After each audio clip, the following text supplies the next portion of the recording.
Okay, hello ladies and gentlemen, welcome to the Vendetta Summoned Skirmish here at Cardhub Greenacre. We are just starting into top 8. We have for you a mirror matchup at the moment. It is a Kha'Zix mirror here for you. I do believe both players starting on Sandswept Tome as our battlefields for our first game. Just make sure I can get everything all set on the overlay, clean it up a little bit.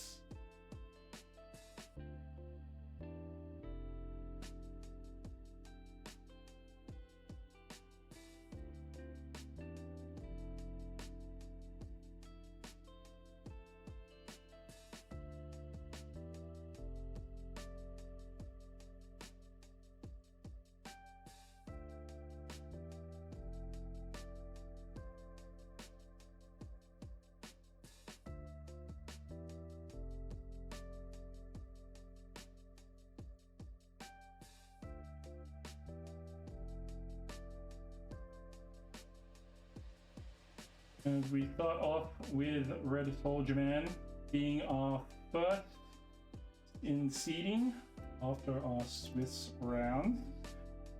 Plays with Shadow Apostle and passes over 4 Fae Folk, and now we're into a stack deck here to start off game number 1. The Kha'Zix matchup, considering that I only have one deck list in front of me, but the Kha'Zix mirror tends to play out like basically whoever can stick the most units on board first. Kha'Zix tends to play either a lot of big units or sort of your more utility units, your Titans, Fae Folks, etc. So it really comes down to kind of how many units you can get to stick on the board or trade, and then make sure you can still score points with those units.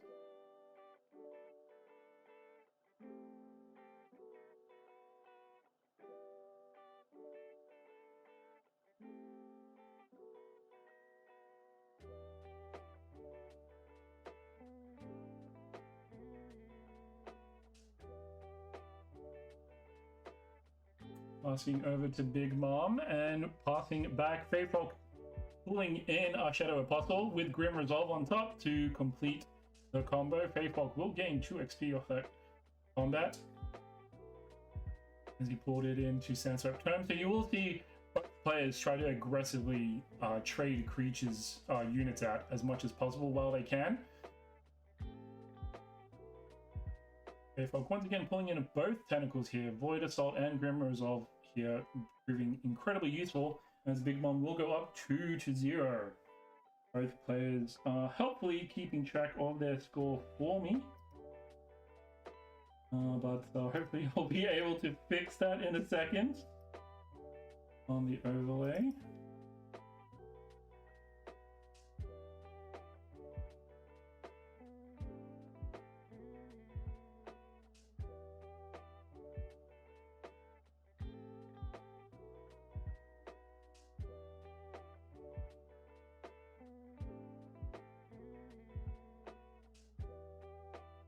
Okay, is okay. Red Soldier Man will get on with his Vex and a buff with the XP from the Legend and passes the turn back. So Vex, obviously a very important unit here in the Kha'Zix matchup, basically allowing, or stopping I should say, any win shenanigans, etc. From either player here.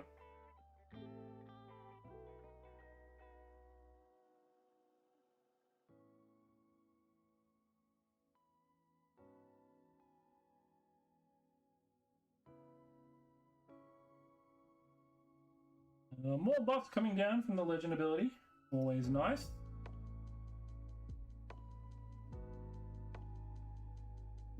And the XP will be fairly relevant here. Both players will want to make sure that they can use their Legend ability to pull back any vulnerable units from any battlefield.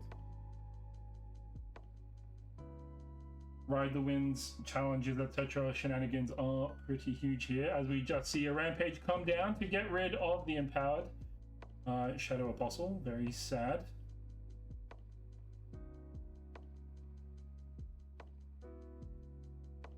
Now back to Red Soldier's turn after he played that challenge.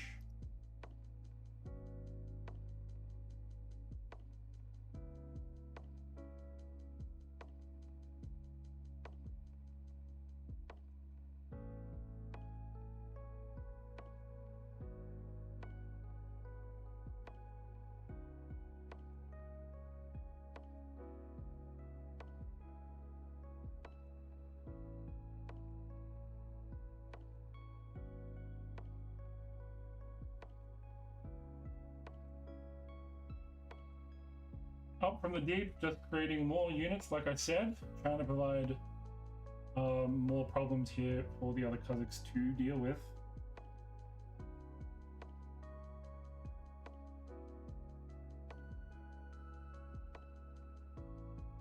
Deck, we see a Fizz up from the deep and another Shadow Apostle. Up from the deep here would simply match what Red Soldier Man here played, but it doesn't really do much for him on this turn, fortunately, thanks to Vex's static ability there. Already has a Fizz in hand, so he might be looking for the second Fizz, indeed, to see if they can dig deeper into the deck. The Void Assault will also allow them to move the Vex back to let them play some more units this turn. Void Assault reads move a enemy unit, move a friendly unit, and then should a showdown start, you are considered the attacker. If it's on an empty battlefield, for example. So, very powerful signature spell here. Anything that can force your opponents out of position is always very helpful.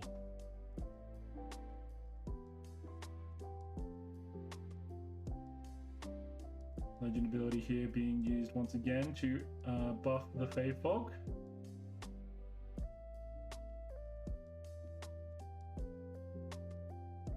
As we see an onslaught here onto the Fey Fog, so that'll be a +4.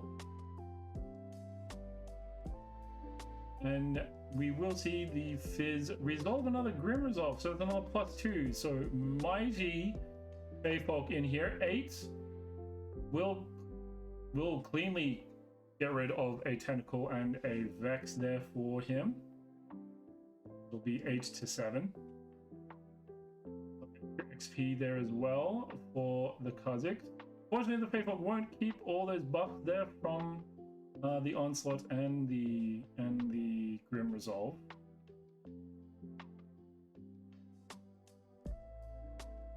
Here we go. Red Soldier Man will also contest it. As we can see, both players heavily trading units here. Whoever can stick the most might on board before Starcross getting played will generally win it out, as it's being moved back thanks to the Legend ability there. Another Z and passing. Both players at 3 points now, having conquered back and forth on the same battlefields.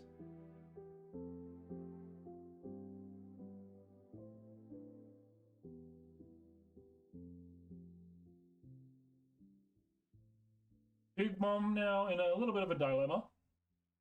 Needs to figure out the best way of getting over such big might. Kazakhs will go up to 6 should he choose to split his units. Not a great look, and Zed on 5 might is pretty huge just by himself. Shadow Clone as well will come in very handy when you're moving around your units so much.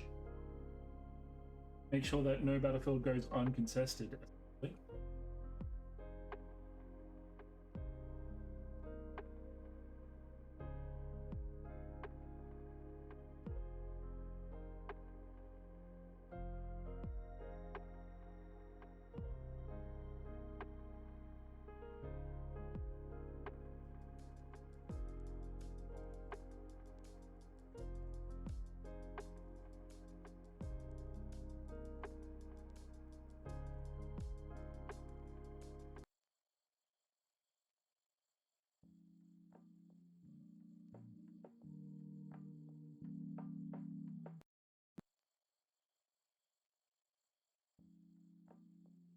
We'll replay the Void Assault.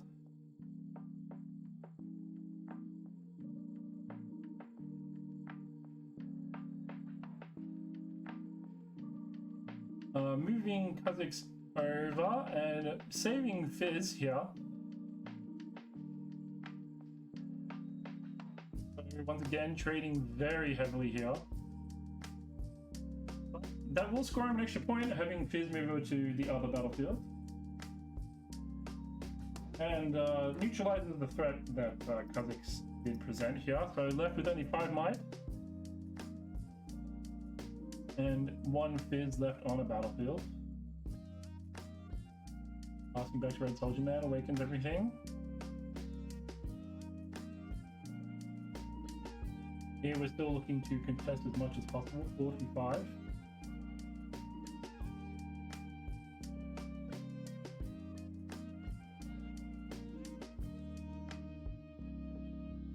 Zed's ability being procced there on the Conquer, creating Shadow Clone back in base. So here's where you can get really tricky here with Zed movement, especially with the Kazakh's XP ability as well. Being able to move an exhausted unit back to base. It does let you play a little bit with baiting out some might from your opponents before committing heavily to the board.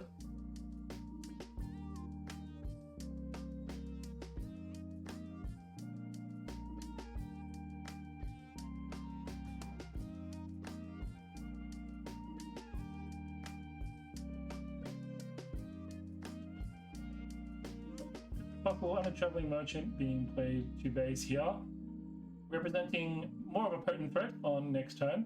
The Shadow Clone obviously having Assault 4 should they choose to banish something. But Big Mom now needs to come back a little bit on their might tempo. Has maybe a turn or two to do it, being up in points at the moment.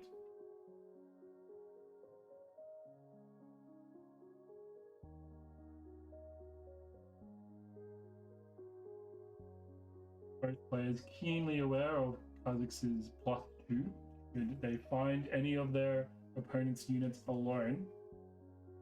And the Vex does complicate things quite heavily here.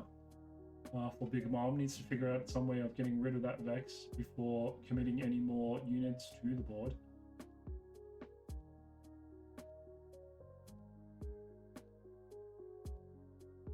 It feels like maybe Big Mom pumped a bit too early here. Now has nothing left to get over these larger units. Does play the Z to the board. Doesn't have anything else left. So probably taking this turn off to develop. Let Red Soldier Man come up to potentially 6 points here.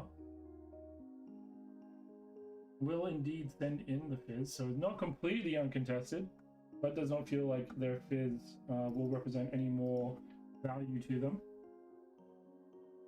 4 to 6. Now 5 to 6 on the whole.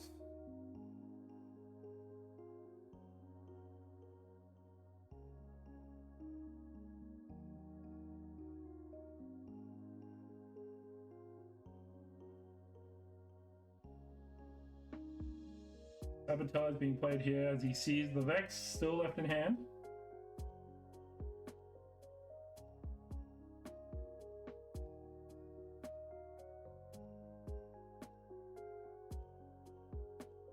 So knows there's no combat tricks out here, can play freely, just needs to be able to reserve enough might should they need to conquer back over.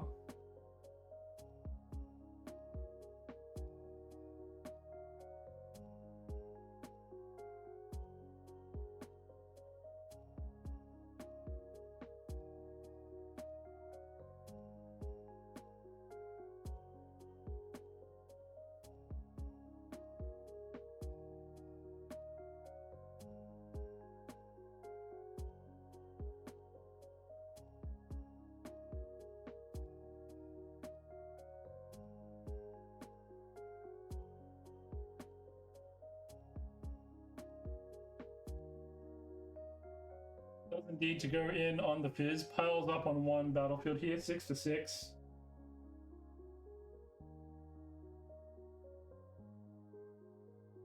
Decides that the Vex and the Shadow Clone at the other battlefield are probably enough.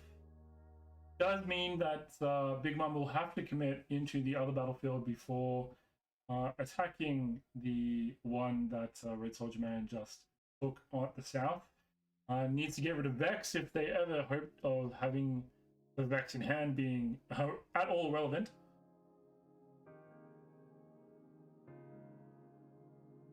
And also needs to take in consideration the Z ability here. 1 and a purple power to swap with a Shadow Clone. So that Shadow Clone might be 0 might at the moment, but can quickly turn into 5 might very quickly. This might be it if he can't break the Vex battlefield. He only needs to break the Vex battlefield for the moment. He will buy himself 1 more turn with that.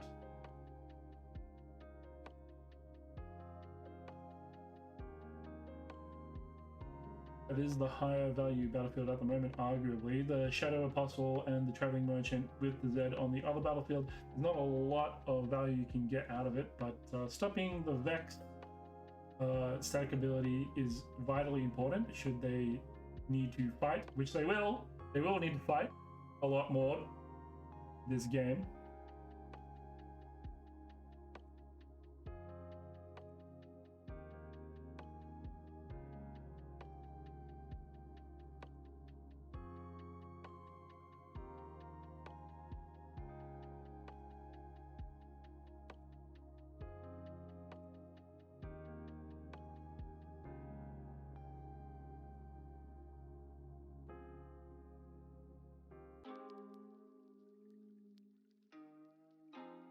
Does Shoots commit just the Z?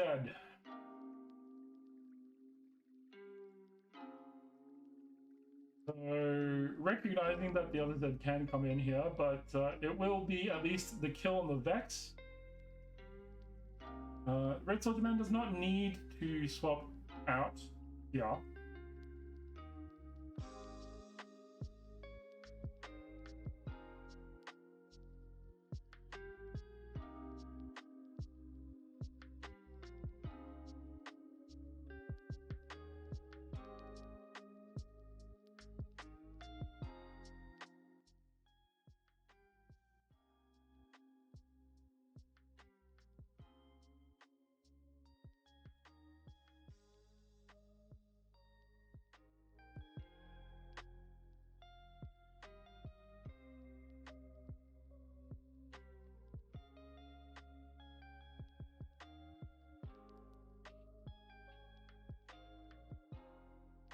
You do see a large exchange going down here. Clearing off both. A pretty heads-up play using the Onslaught, which I must have missed. Still trying to fix this overlay. My apologies.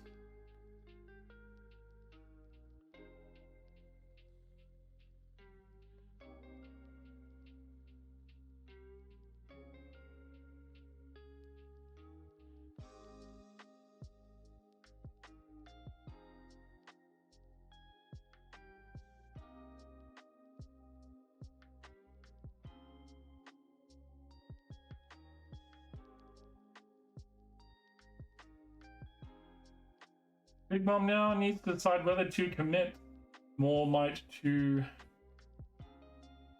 potentially going for the win here, which I assume is what is being deliberated here.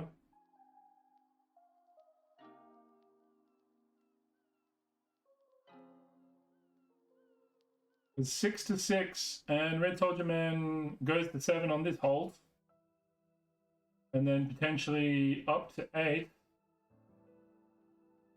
With the Shadow Coin left in base, so is forced to go in.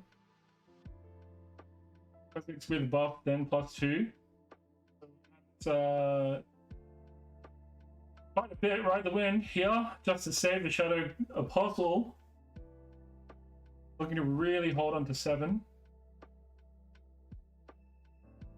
Did notably, however, control the battlefield at the start of this turn, so can't score again off of it. Big Mom will go up to 7.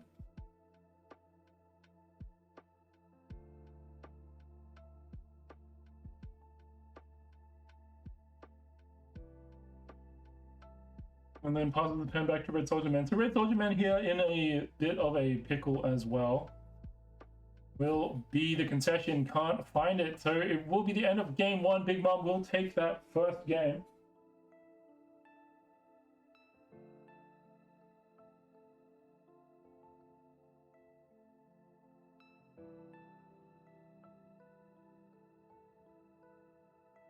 In the end, the flowed out onslaught really saving Big Mom there to be able to trade out efficiently with only 1 unit to 3. Red Soldier Man didn't really find much of his pump, unfortunately.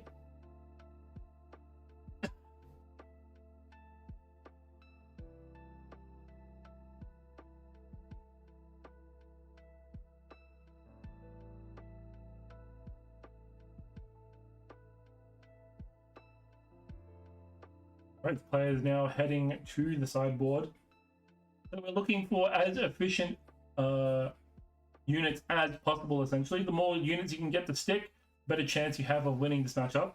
Either that, or you just hope you draw heaps of pump. But Void Assault's very scary for both players and pull apart lots of units and lots of very secure holds from both players here. So you want as many energy to might units as possible.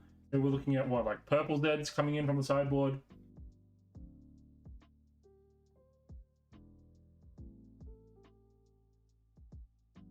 We might see some Ruin Runners get boarded out here purely because, well, I mean, Starcross, yes, is a very scary spell, but in terms of your unit tempo there, it's 1 for 1.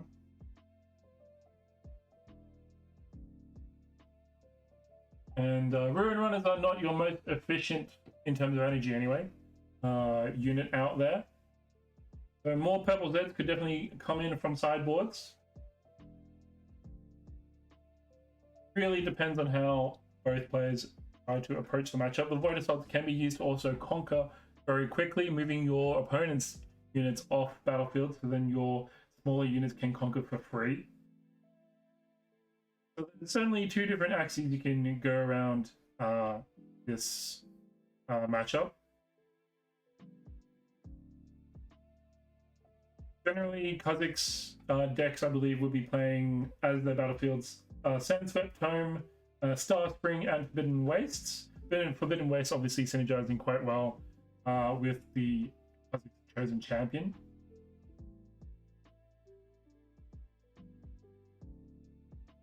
But especially in the mirror, this is all about how you can construct those holds for those crucial 1 or 2 points in order to be able to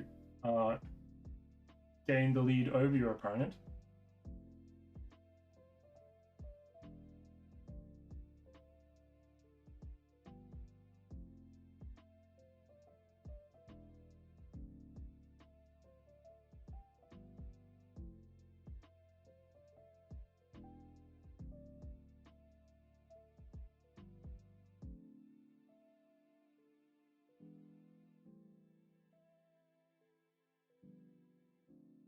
Both players just resolving their sideboards here. Big Mom will be first.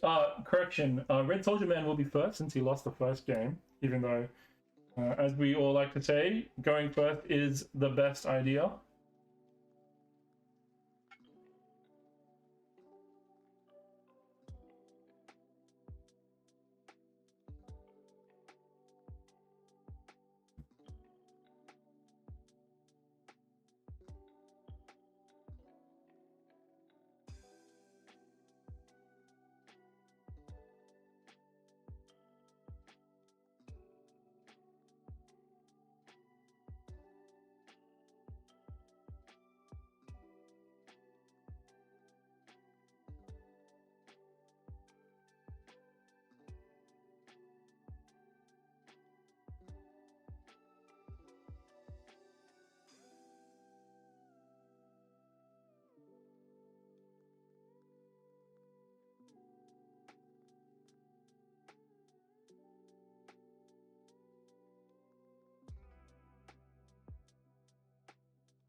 both players here resolving mulligans. You are probably looking for, obviously you want a couple 2-drops, maybe more than usual if you want to go for those fast points.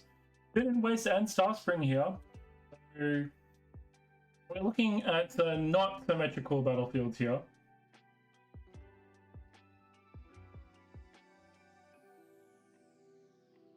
Two cards here mold away for Red Soldier Man.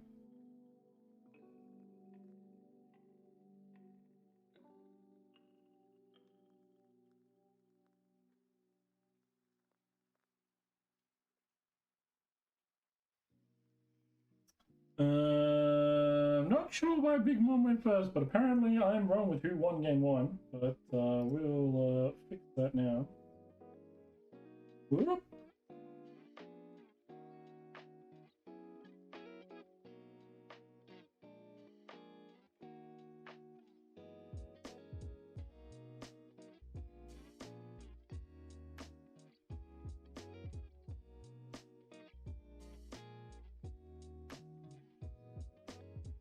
Holy moly, and a lot of action going down while I'm not watching the screen. We've already got a chosen champion out here. It's being played out very quickly. Feyfolk here being very useful at pulling apart holds, so you don't want to waste that too much while you have the chance. Kha'Zix notably being put onto Starspring here, trying to avoid the Forbidden Wastes ability, obviously giving -2 to a lone defender. Very bad if you are Kha'Zix.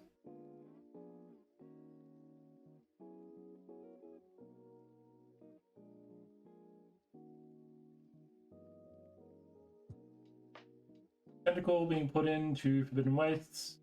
Very easy unit to sacrifice here. 1-to-1.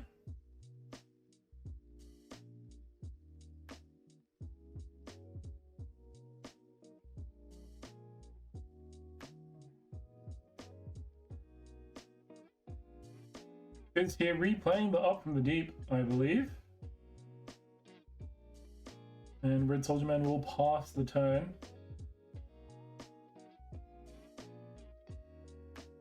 Choosing not to throw it out. Either way, it doesn't have much of a trash, whichever way he played it, but I guess it puts more might on the board.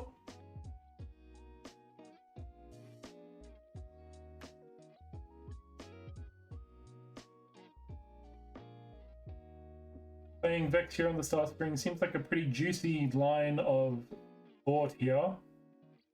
Activates Vex's ability, pulls back Kha'Zix to get ready to assault the Forbidden Wastes. With 2 up.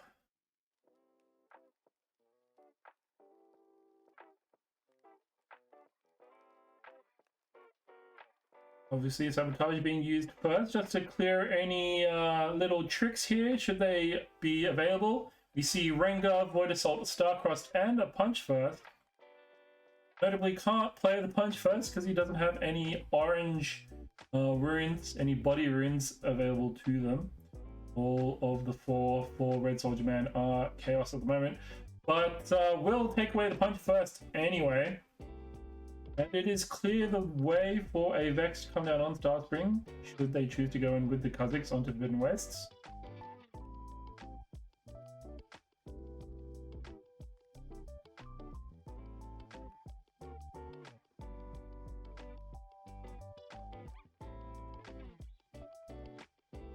Here we see some heads-up play to get rid of the Fizz first, give Kha'Zix the +2 in case there's anything still shenanigans-wise coming out from his opponent.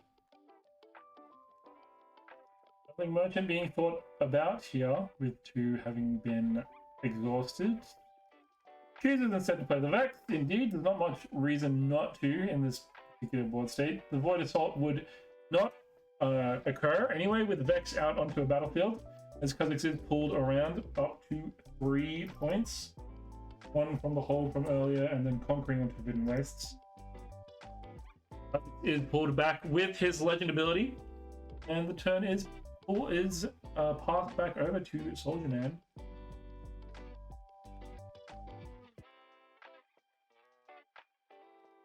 Rengar here does not do a whole lot. Probably needs to play it in base to be able to get rid of that Vex next turn. We'll put Big Mom up to 4. So very big point tempo here. Soldier Man did find 2 body runes from his channel. So quite likely to find another one off this next turn. Very important. For a punch first, if that was still in his hand, but obviously he doesn't have access to it anymore. Starcross here, very useful should they choose to deploy it, targeting Tentacle and maybe the Kha'Zix. With the deflect is probably not a great idea unless you're super desperate to get something down on the board.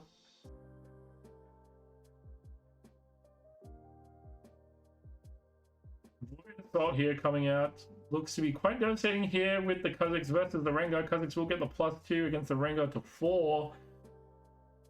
So Big Mom essentially just rolling over all the big might units here. Red Soldier Man not being able to stick any units on board. So basically playing out how we expected it to, both players trying to trade as efficiently as possible. And Big Mom just finding it first. Having stuck the Vex on first gives them huge tempo out here.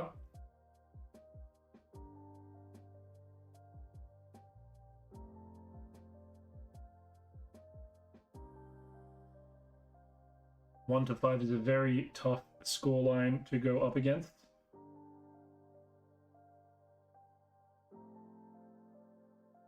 Red Soldier Man here deploying his own Vex and a Faith Folk to the board. And passed back. So Big Mom does have the luxury of time on his side. Can afford to take a full development turn of his own and see what Red Soldier Man does.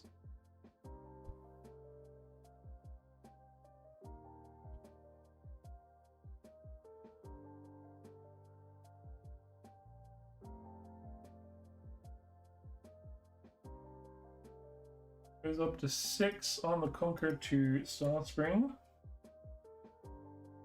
And uses the legend ability, pulls it back.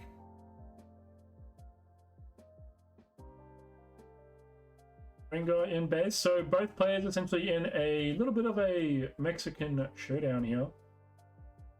Guns are drawn, might in base, but can they pull it off? Bayfog pulling in just the Kha'Zix here. So Kha'Zix will be 5. Correction, will be 3. So 5 with the buff, and then -2 thanks to Forbidden Waste will be the defender in this particular showdown. Grim Resolve to bring it back up to 5. Enough to clear both Vex and Faithfolk here at the moment. You would hope that Soldier Man does have some sort of a combat trick here. It does instead deploy the Starcross, targeting both the Faithfolk and the Kha'Zix. So that's one way of doing it. We'll go up to 2.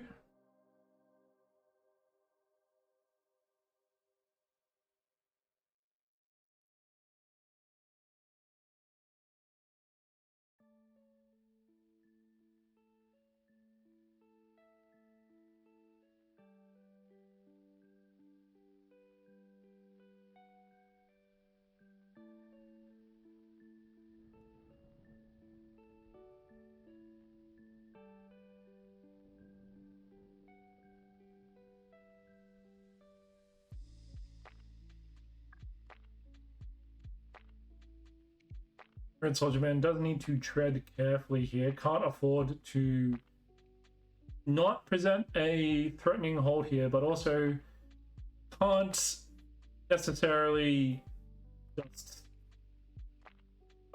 just develop in base and hope.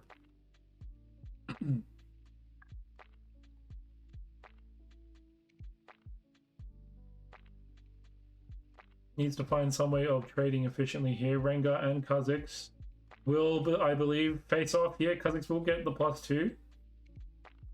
So 4, 6, 7 to 6 here, which is enough. Big Mom does concede the showdown. And we are at 3 to 6. So We might have seen enough of a trade here to hold, but like I mentioned, Big Mom does have the point and time advantage here. Finds another Vex off the top.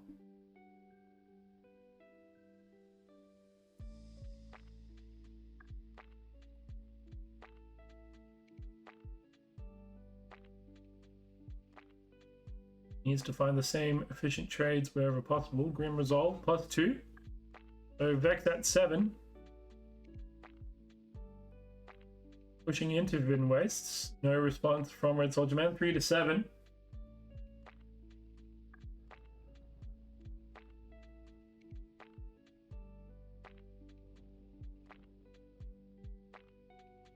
And it looks like we will be going to game number 3 here. It's even with just the Ride the Wind. I think that Vex probably had it.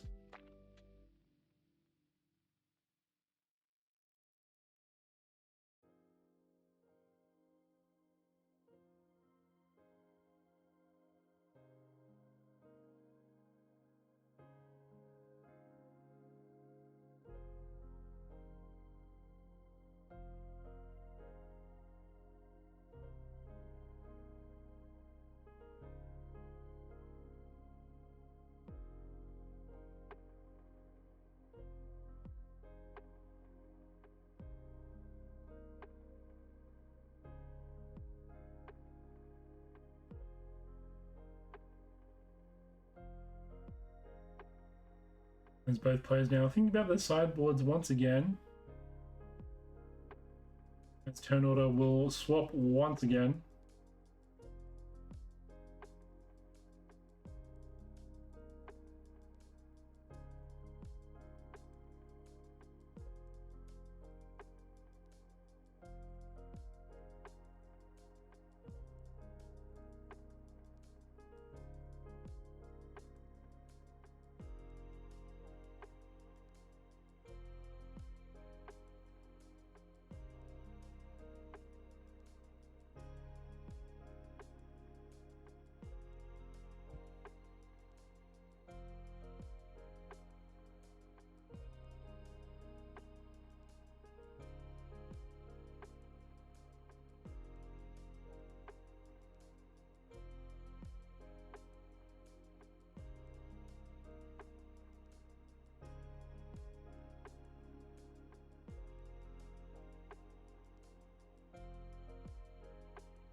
So in game 3, I think we're going to see the same battlefield, just out from different players here. So another Forbidden Waste Starspring game.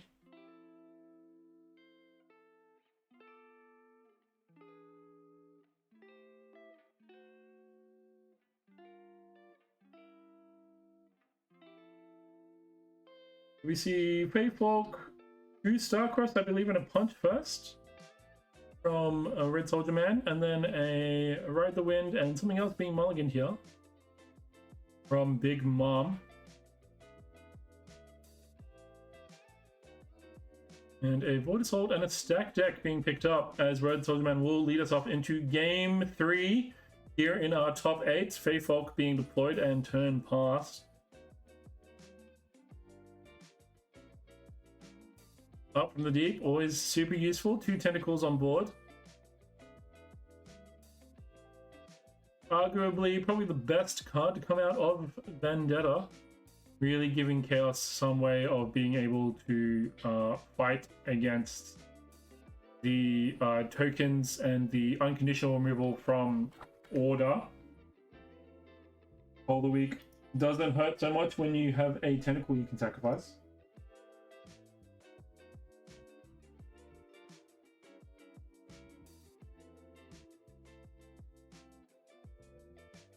People weren't following that particular line of play. Irresistible Faithfolk moving in on Starspring. Kha'Zix then being played as a reaction, ambushing into Starspring, which then allows you to pull back Faithfolk from that battlefield, thanks to the Starspring ability. And then the Legend ability once more to pull Kha'Zix back. Rampage here being used to get rid of the Fey Folk. The power will also be paid here to keep the tentacle on board. Tentacle at 3 might here. Traveling Merchant and Ast. So de-ramping here as the second player. As the first player, I should say.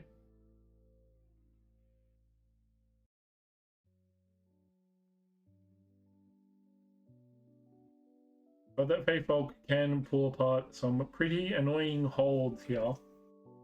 So, not entirely surprised to see that happen. Void Assault will come down from Red Soldier Man. Kha'Zix and Traveling Merchant. Merchant trigger will happen first. Discards a Wind Monk, Gust Monk, I should say. And then obviously the Traveling Merchant will go there, being the defender alone, -2, and Kha'Zix +2. Both players here only on 4 runes. It's been a pretty heavy rune game so far. Heavy power game, I should say.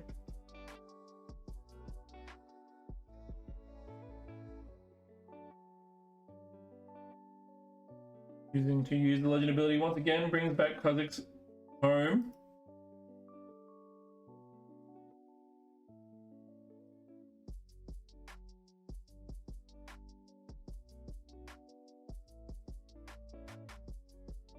Both players at the moment kind of jostling for control. Neither player here really wants to commit to a hold if they don't have to.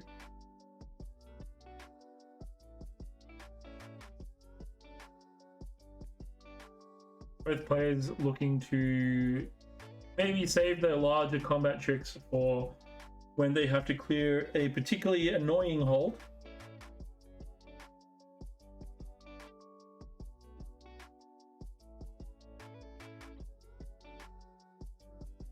But unfortunately, Big Mom can't really use this tentacle as a sacrificial lamb just to score a point.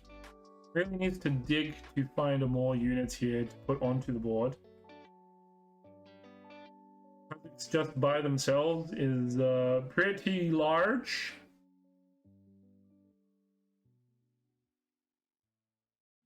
But Big Bomb here feeling like they need to find some points on the board.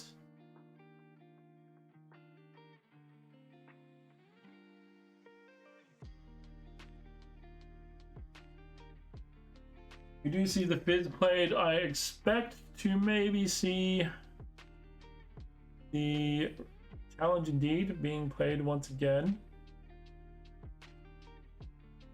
Here just for the straight trade. So Kha'Zix is 4+1 from the buff. Fizz will be 3+2 from Challenge.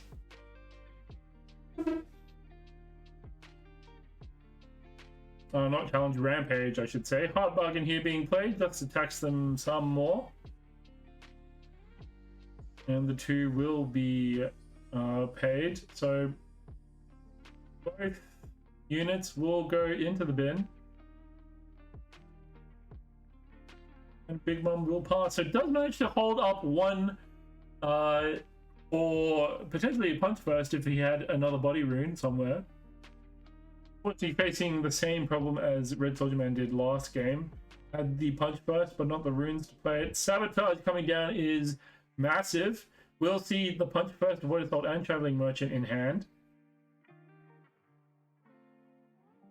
Probably most afraid of the punch first. You usually have units that can trade pretty comfortably. And the Traveling Merchant by itself without a punch first is a non-factor.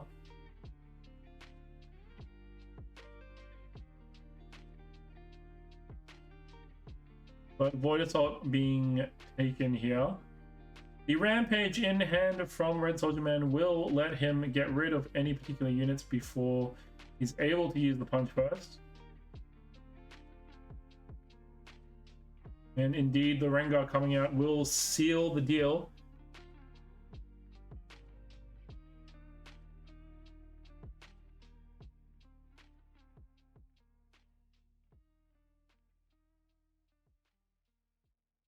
As now it feels like that Red Soldier Man is comfortably in the driving seat here. Big Mom does have the Kazakh's chosen champion still in the champion zone should they need to deploy it. They're not completely out of it, but you need something to start the showdown before Kazakhs can jump in. Red Soldier Man finding a huge card off the top. Punch first, obviously incredibly useful here when you are facing down a large horde. But knowing there's a punch first in his opponent's hand, he knows it's only an equalizer, not necessarily a winner here.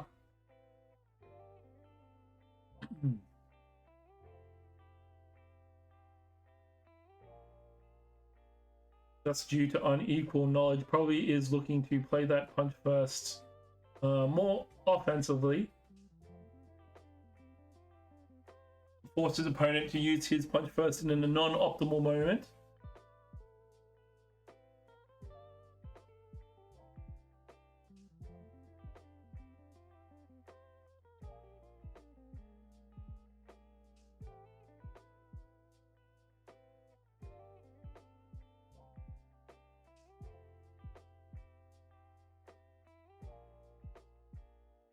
Two Chaos Purple here being recycled here for Fizz.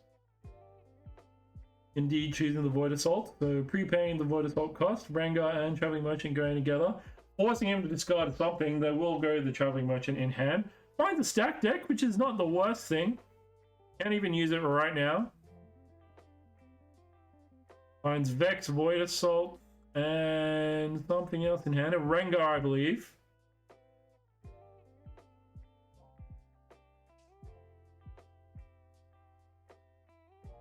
So, given the choice, I probably would indeed take the Void Assault, just because you know you can't fight them on Might in particular at the moment, but you can at least move them around, make them waste some time.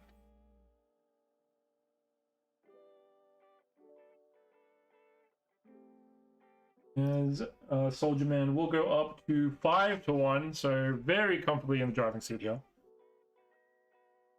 Has more might, has the answers as well to not put his units in danger. 5-2.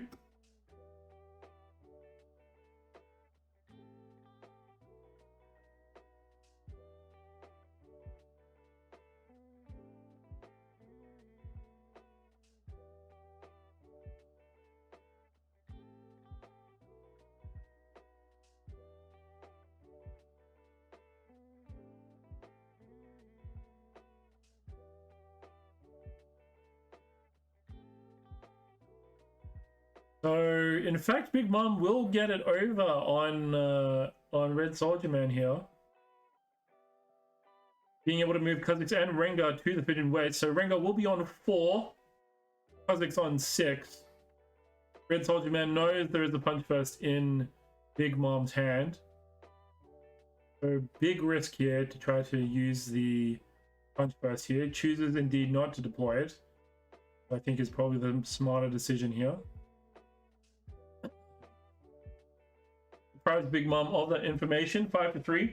He is still ahead on points, so he can afford to spend a turn or two finding more units, developing more might in base before he needs to push back in.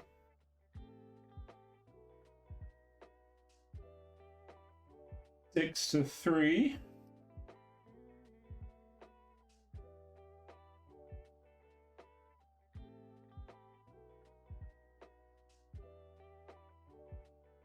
Rampage here being played, so 5-2. I assume the Kha'Zix was pointed out, so 5-4. I'll respond here with the punch first, unfortunately. It does indeed just lose the Kha'Zix.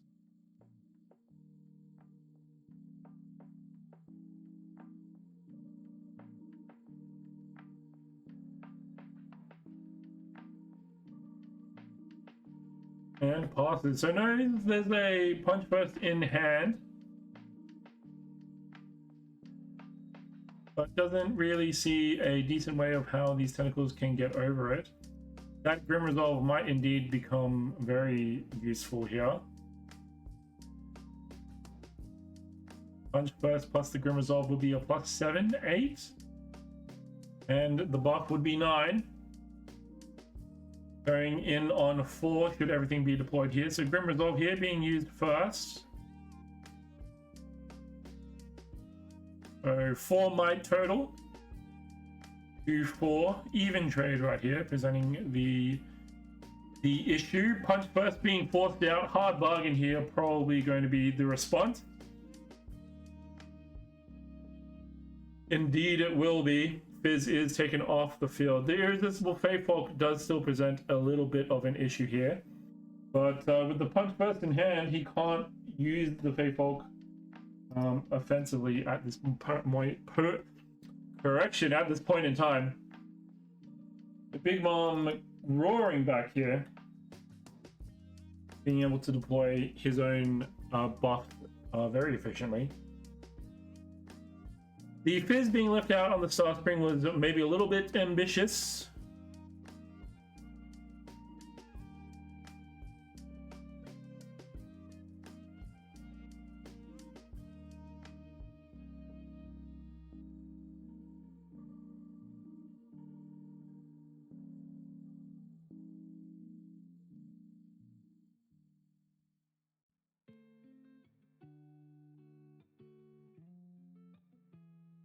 I think we are still fighting here, but it will be 6-7. Tentacles galore. Big Mom in top deck mode.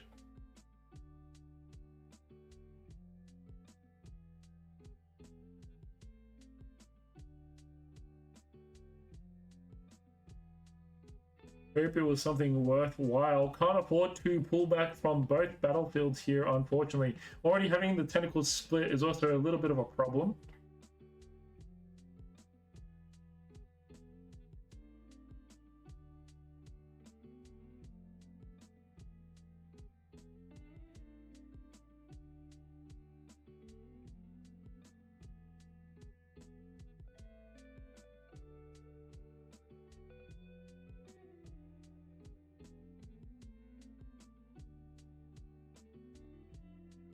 So Big Mom needs to find some way of getting rid of at least one of these tentacles.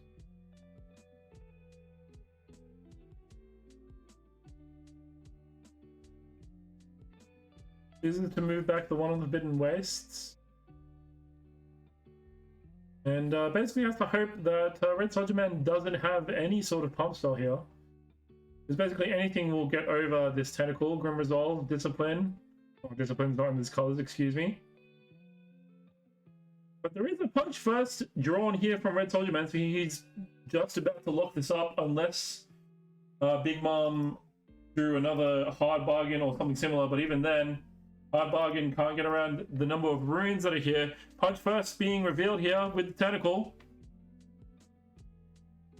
And indeed, it will be the game and match here for Red Soldier Man. So Red Soldier Man will move on to our top 4. Onslaught, very unfortunate here as a top deck. Not action or reaction speed. Can't use it on the opponent's turn. Incredibly difficult here.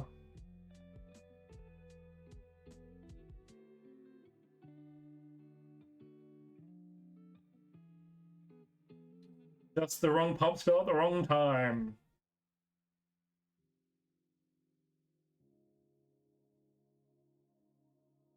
But that will do it for our first top 8 match here at Cardhub Greenacre. Once I find out how the other matches have gone, I'll be back with our top 4.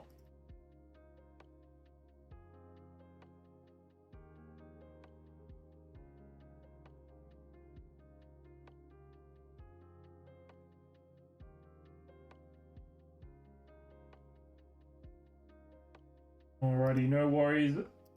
Don't go away. We'll be back very soon with our top 4.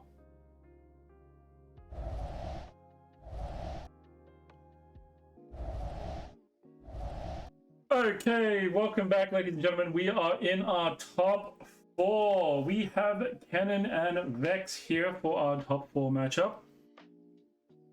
Starting off with game 1. Kennen was our top seed in this particular matchup, so we'll be going first.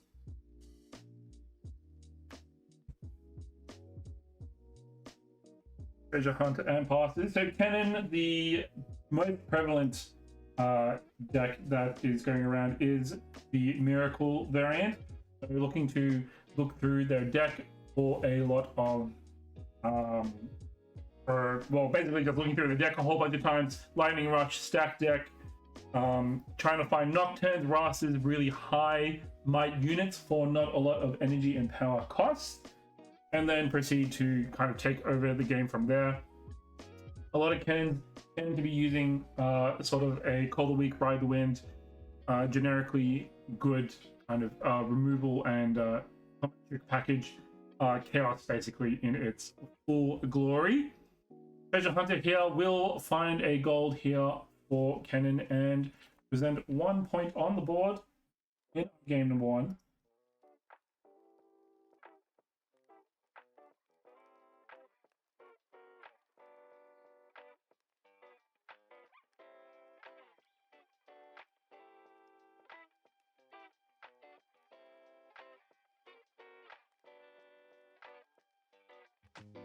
Deck beginning our little escapade with the seal.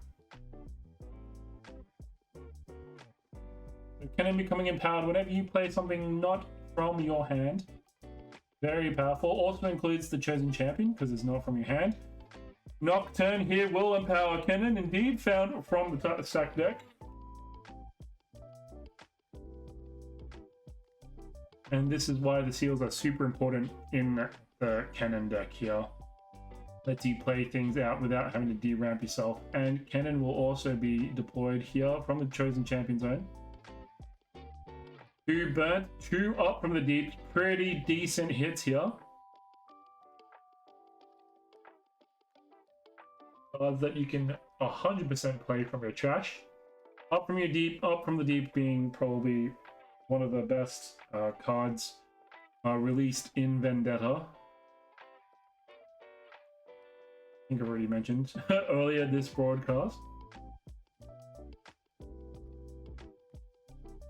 Passes back the turn to Vex. And Vex obviously will look to try to hold on to a battlefield as much as possible. But first needs to find the might to get on it. Beats of Swiftness on Pike will overpower the Nocturne 5-4 here. 1-1.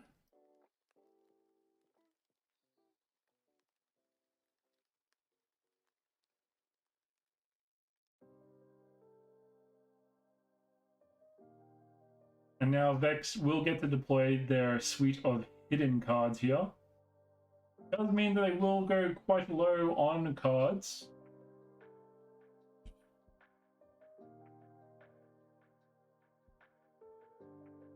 But the legend ability giving you free cards every time you hold is not terrible here.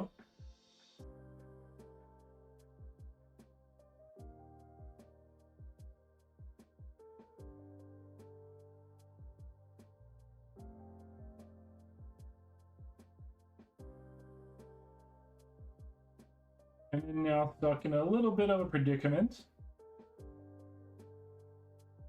Probably should have looked to try to develop, but giving Vex a chance to refill the rest of his hand, probably also weighing on the back of his mind here.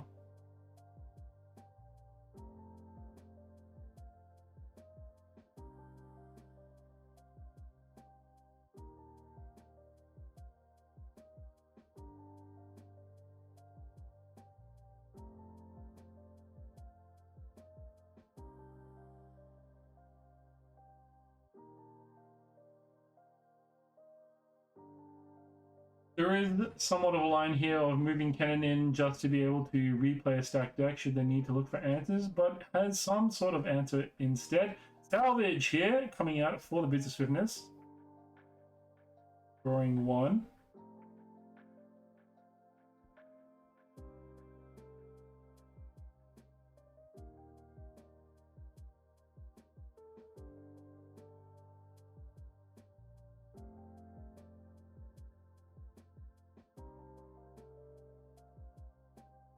And a back off being revealed here to prevent the trade.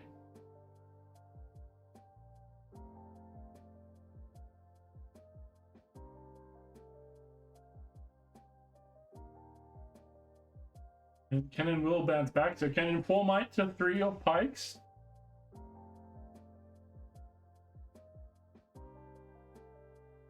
And cannon will be recalled. And 2 runes up here.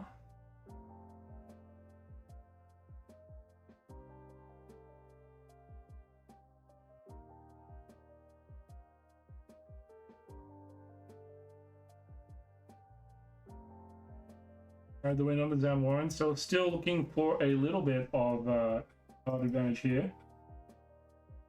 Needs to find an answer, 2 to 1.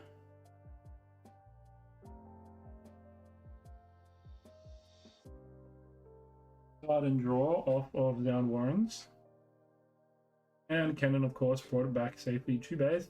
Probably doesn't have a whole lot here to do. Passes the turn back to Vex. We'll draw 2 cards this turn, thanks to the legend ability and the natural draw.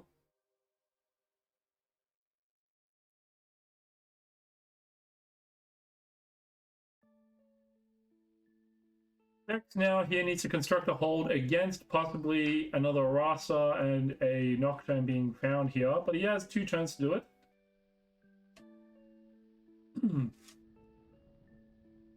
Worst case scenario, of course, is the Cannon stack decks finds 2 Nocturnes and a Rasa straight up. Nocturnes obviously come out from being looked at, and then Rasa in hand to be played for 1 power here. 1, 2, 3, 4, 5, 6, 7. So 3 energy and 1 power. Excuse me. 3 energy and 3 power. Please. Excuse me.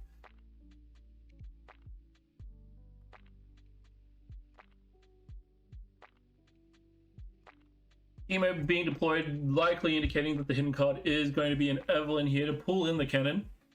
Indeed, it will be.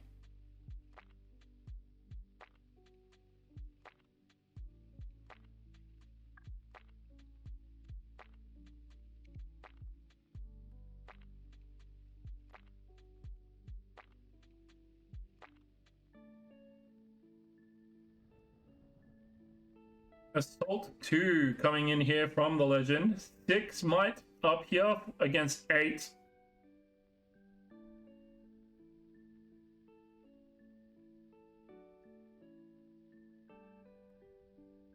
And then discipline to save the Teemo.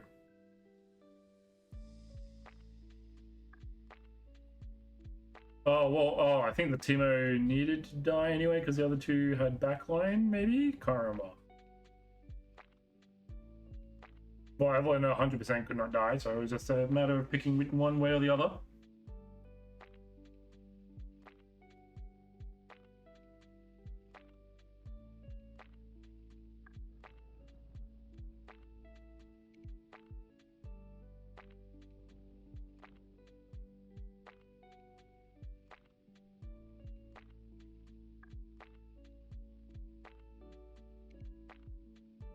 As the score is 2 to 2.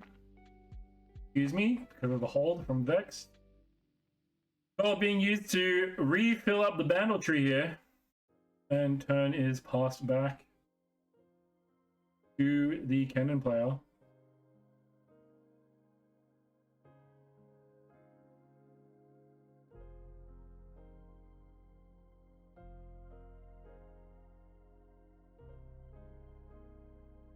Quick Gust gets rid of the Evelyn and the hidden card here. Just revealed another Evelyn.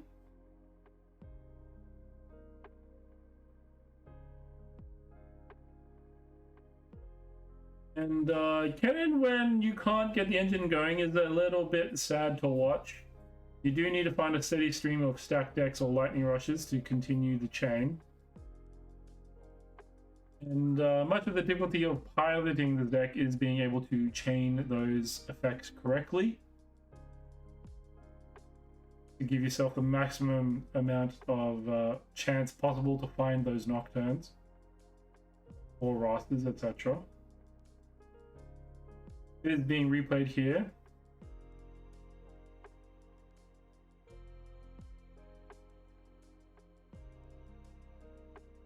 For the Ride the Wind, get rid of this Evelyn as quickly as possible and disrupt Vex's hold.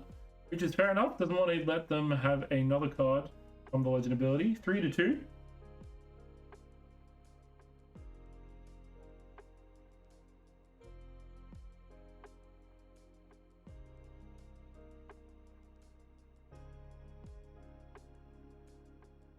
Cannon does need to achieve some sort of deck velocity here.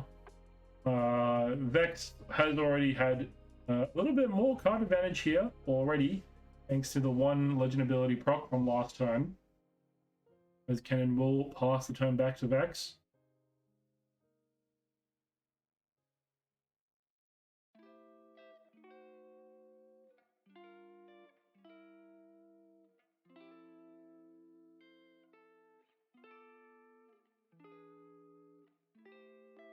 Pike being deployed back onto Battle Tree, and the chosen champion Vex will come out. So Vex here essentially saying you cannot break this battlefield anymore. I'm not allowing you to create any more threats onto the board. Your Rastas and Nocturnes mean nothing to me. I am going to sit on this battlefield for the rest of the game, and it is now up to Cannon to break it. Vex ability obviously incredibly powerful in her own deck, and having only one Fizz in play is not boding too well here for our Cannon player.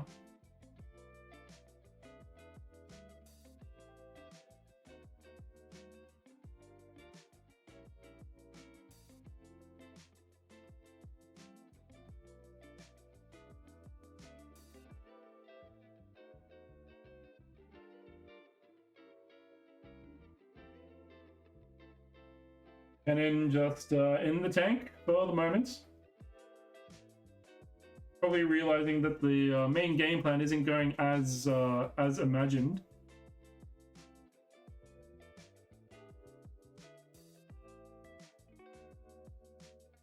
And needs to pivot over to plan B.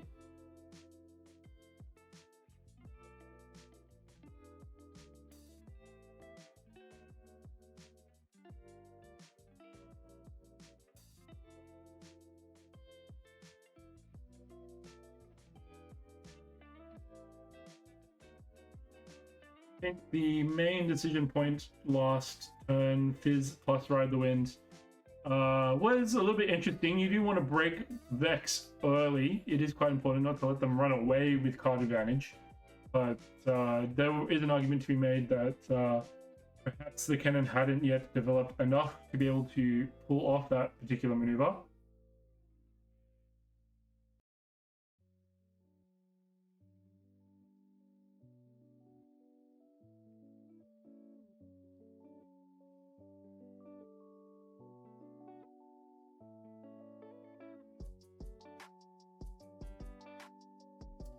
Cannon just choosing to hard cast Rasa essentially for 1 and a couple power. 1 and a power, excuse me.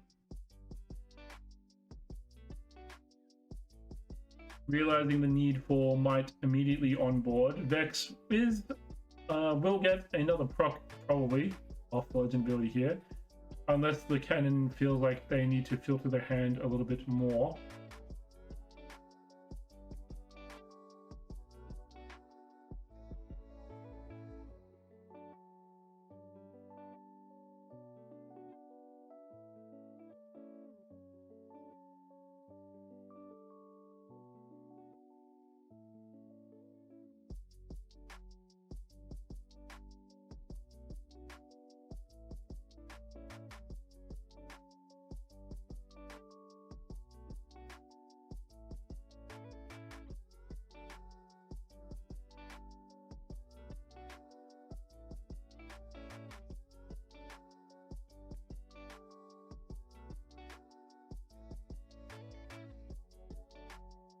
And then really thinking through their plays here, needs to decide how much might they should deploy on this turn. Vex has already gone through at least one Evelyn. You know one Evelyn's back in hand thanks to the Gust. So you can't risk too much here. This will indeed go on to Zound Warrens for some more card filtering, 4-3.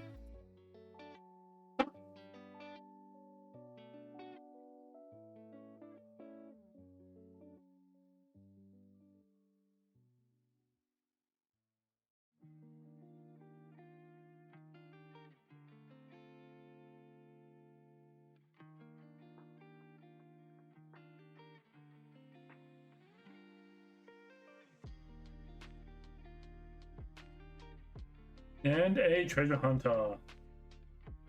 So deciding to play a lot on board here. Another Rasa as well coming out.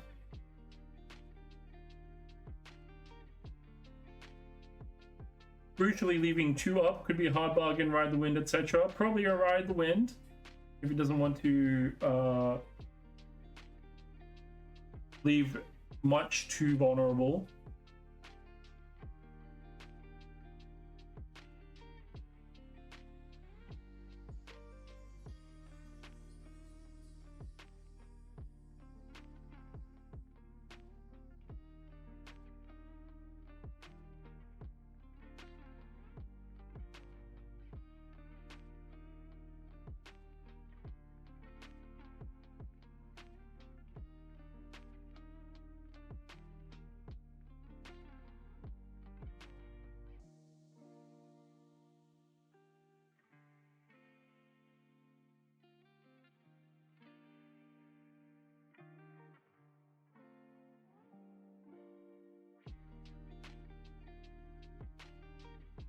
Vex here really needs to develop the rest of his hold.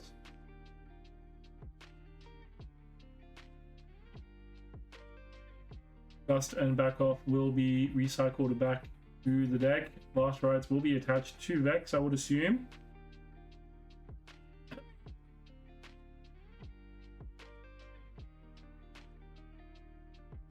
And last rites here will be fairly important here. Evelyn will pull in the Fizz from Zamorin, so trying to deny the extra hold point.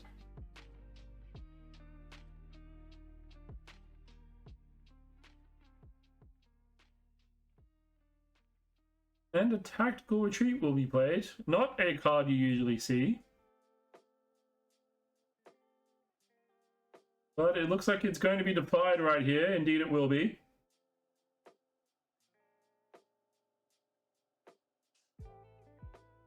And is this yet another Evelyn? No, it's a Pike!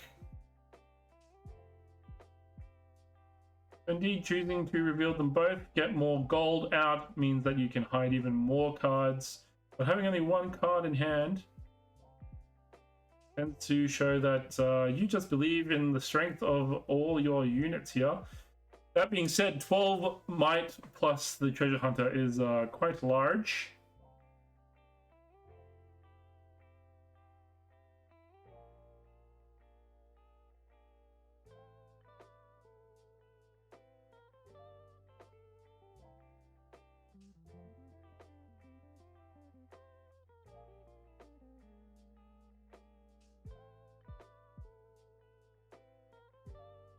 Turn here being used just to score the extra point and an extra card because now he's out of cards.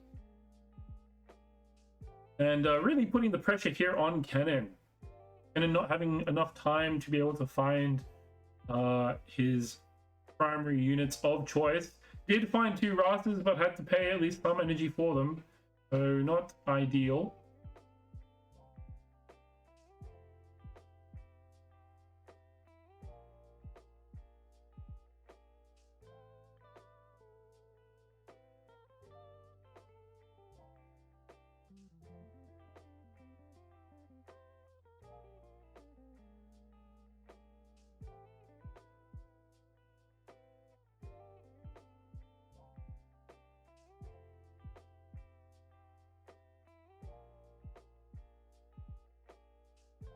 And turn past back.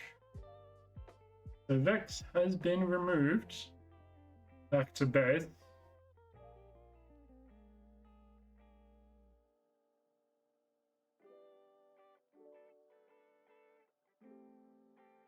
And Kennen really needs to find some sort of way of breaking at least one of these battlefields fairly soon.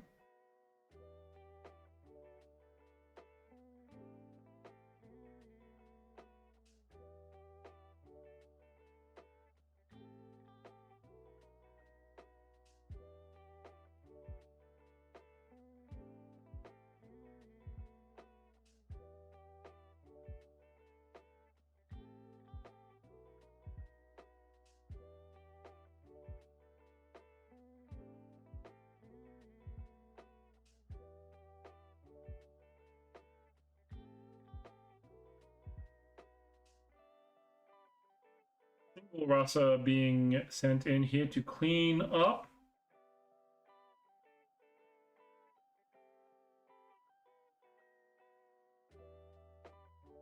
It is kind of the power of the cannon deck, is that your card quality is vastly better than your opponent's.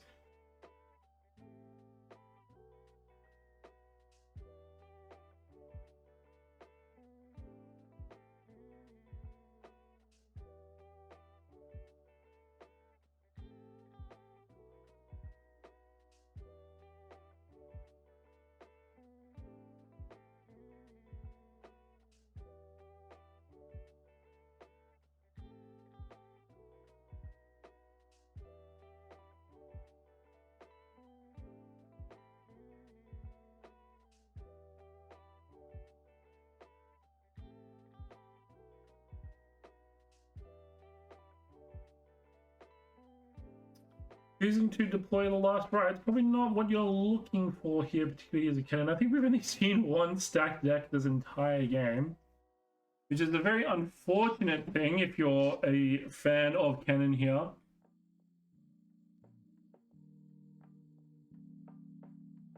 Ideally, you'd be finding one or two stacked decks or lightning rushes pretty much each time you go down the deck. The deck velocity is part of what makes cannon so strong, is that you are able to dig for those answers very, very quickly.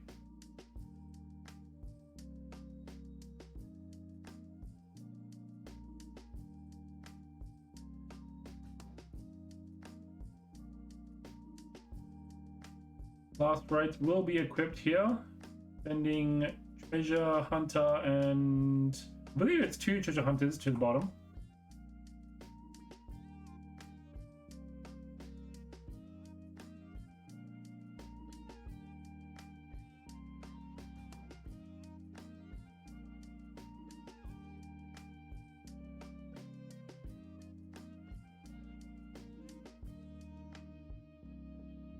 As the other Rasa will come over with the last right equipped, which should equalize the score 5-5.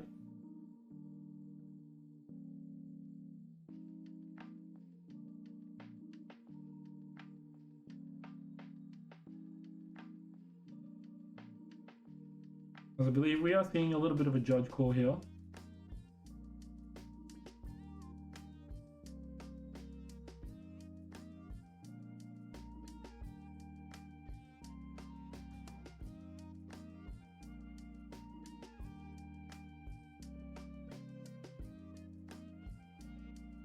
His replaying the call of the week is huge, thanks to the down Warrens. Being sacrificed to get rid of the Vex leaves Vex very sad here. Passes the turn with the Traveling Merchant on the board. Vex, not a lot of cards left in hand to be able to defend here. Needs to find something fairly soon. Legend should be untapped, but we'll come to that when we come to it.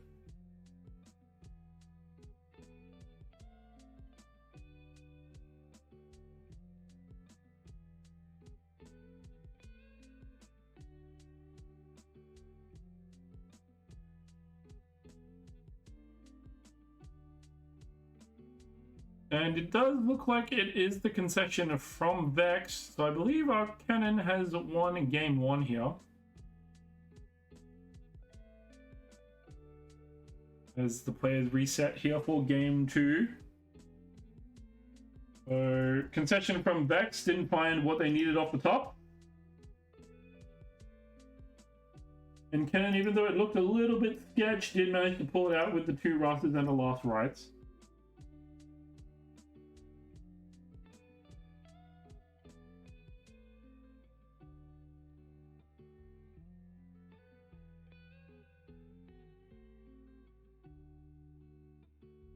As both players hit the sideboard. So, cannon player has a couple Angler Beasts and a Tarkin, a couple Decrees as well. Decrees might actually, Decrees of Unity I should say, the order ones, would come in useful here against a Vex. Divine Judgment, Forge of the Future, well, Forge of the Future, obviously, to try to help with that recycling.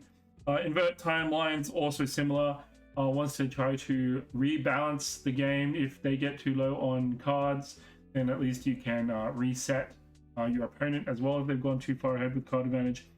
Raven Bloom Prefect for those pesky Aurora players or such gear players, and a switcheroo as well. So we're probably looking at some decrees coming in for our Cannon player.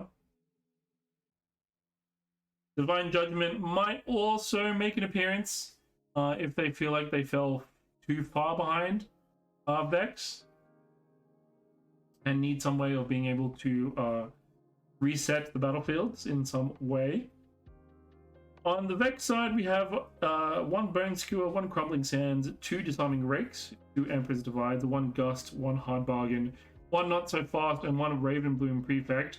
The Raven Bloom Prefect might come in if you want to try to get rid of the last rights from the Cannon player so that they can't constantly recycle their good units all the time.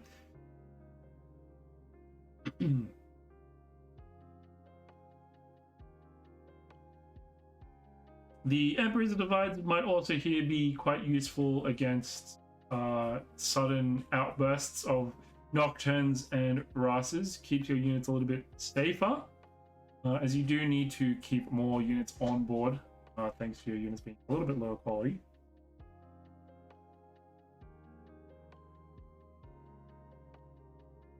So we're unlikely to see any of the counter spells here coming out from our Vector player. I don't think they really care too much about what Cannon plays too much. You're not as worried about, it's not the stack decks or the lightning rushes themselves that are the problem, it's the unit they find. You could try to attack along that axis, but Crumbling Sands, Hard Bargain, Not So Fast aren't really the counter spells you want to fight that particular card advantage. The 3 to 5 is obviously where you would mainly find that already, and those 3 to 5s are already in the main board, so we're probably not going to see much of that. So we are here into game number 2. Vex being the player to start us off, as both players will resolve their mulligans.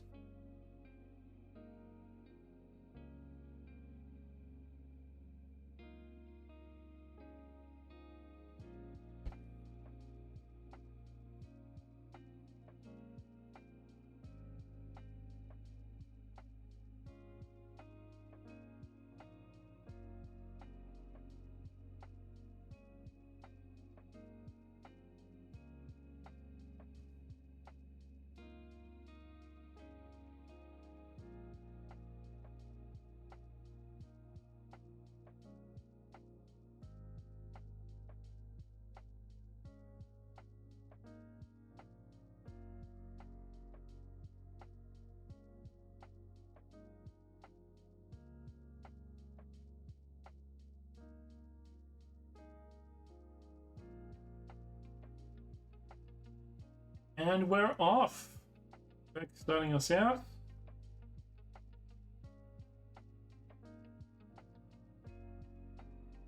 Just a Tide Turner and passes the turn back to Cannon.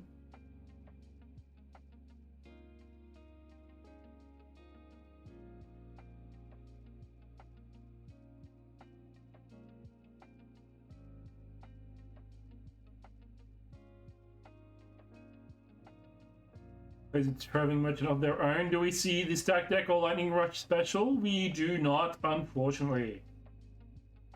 4 runes out now here in our second turn of the game. On to Startip Peak.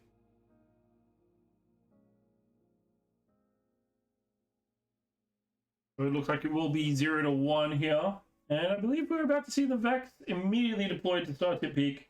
Really wants to keep hold of it, which is fair enough. Startip Peak obviously allowing you to channel 1 rune when you hold. Very useful here when you are playing so many hidden cards. And Cannon already tries to overcompensate with a couple seals in the main board. So you're not as worried about giving your opponents too much extra power to play with.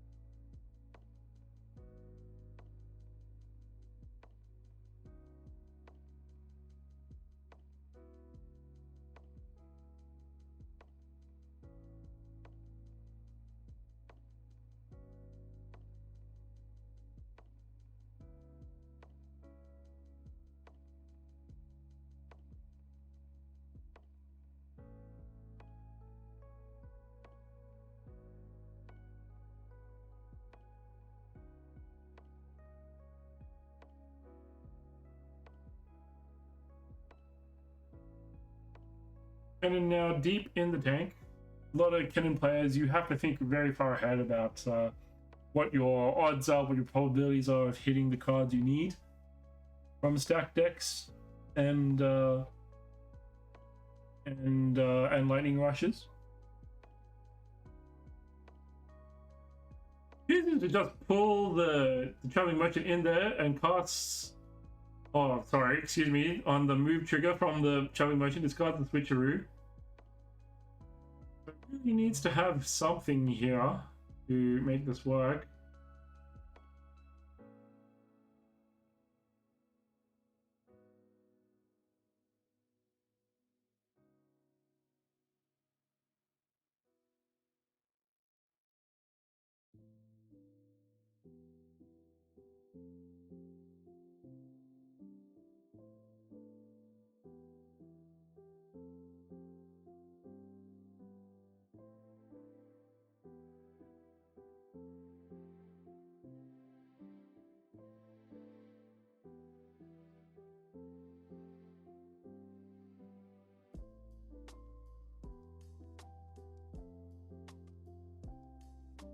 True revealed Evelyn to back it up. So still presenting more might, 5-4 in Vex's favor. Is it 5? Sorry, wait, 2, 4, 7. Sorry, 7-4. But at least the traveling merchant will be able to trade for 2 of theirs.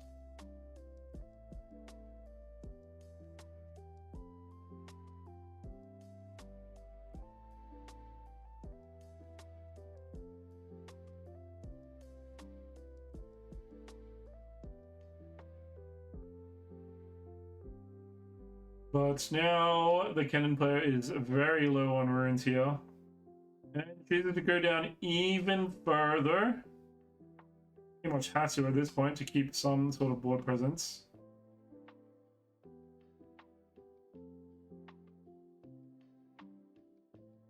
Zero to 2 was unable to stop the Vex from gaining any more card value.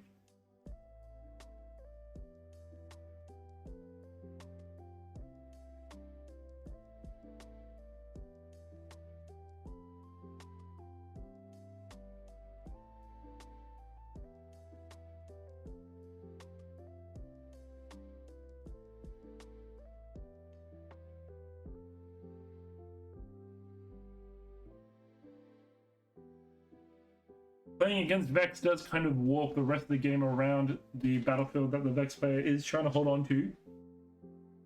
Most decks' game plan going into a Vex is to break them early to stop them getting as much card advantage, and Vex in general doesn't have any accelerate units in the deck. There's no way for them to immediately come back out on board. So being able to break their holds frequently and fast is usually the name of the game when going into a Vex player.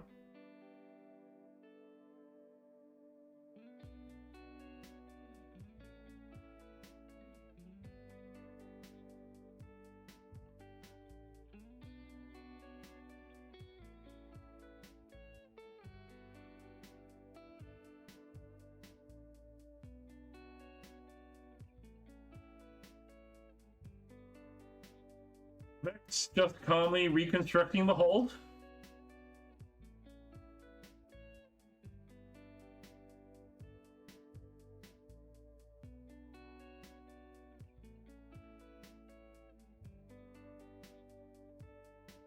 And passes the turn back. Only really played the Kazakhs and a hidden card.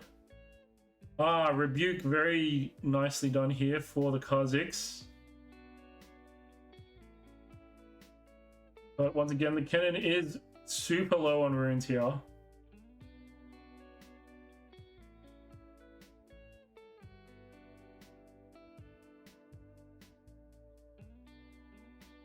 And putting a lot of priority on breaking the battlefield here. 4-3. Revealed to be a pike. 6-4, unfortunately. And now just 6-6, even with the legend ability. Unless I'm misunderstanding something. Oh, Evelyn, yeah, sorry. No, that's correct. Yep. It will be 1-2. I got my mites confused. Don't mind me. But Kennen has achieved the primary goal here, breaking Vex quite early. Gotten rid of Vex as well. So has bought himself probably a couple turns here. 2-2. Even tying up the scoreline.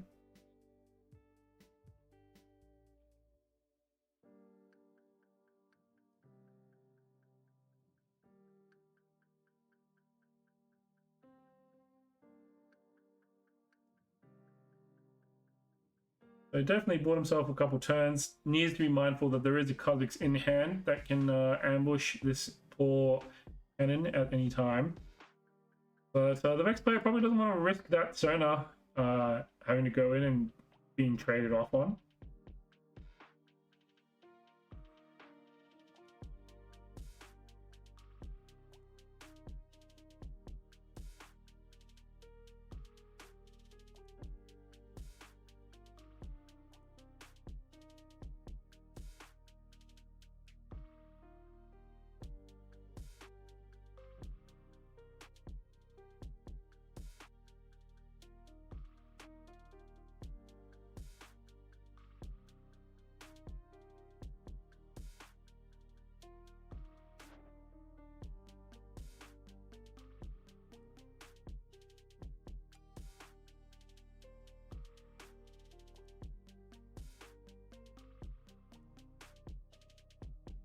So Kennen here being forced to just play a last rites and pass.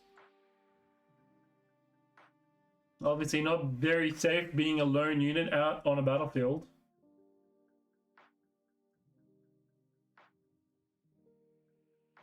And it will face no resistance. And now he always basically has Kha'Zix Nana up. Kha'Zix Energy up, unfortunately, thanks to Sona. Disarming Rake will get rid of the last right, so has indeed committed to the removal plan.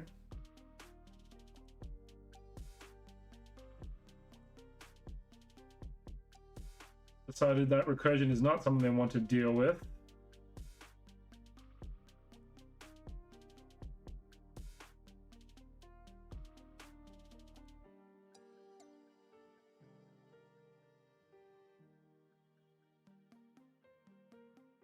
And the turn is passed back to Kennen. So Kennen has bought himself a couple turns here.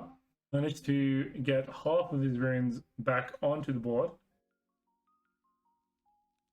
Allows him a little bit more breathing room. Unfortunately, one last rides did eat a rake. But that's why we play two last rides, right?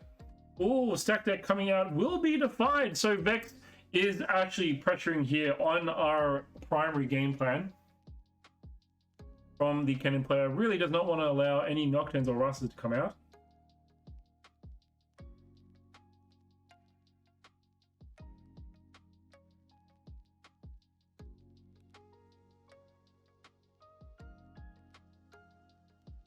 And Vex, having seen kind of what his opponent has been playing for most of this second game, probably knows that Kennen is desperate for some sort of action.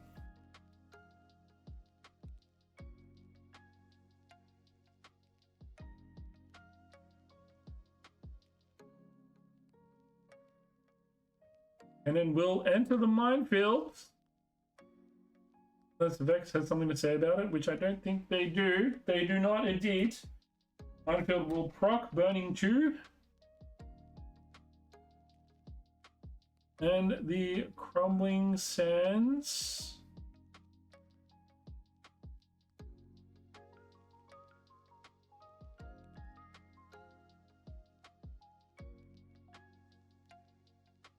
Oh, I'm not sure which.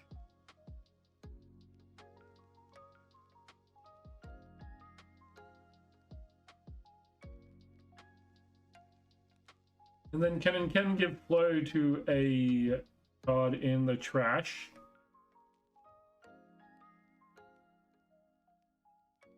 But Crumbling Sands was revealed there, which is a little bit awkward. So probably doesn't want to replay the stack deck.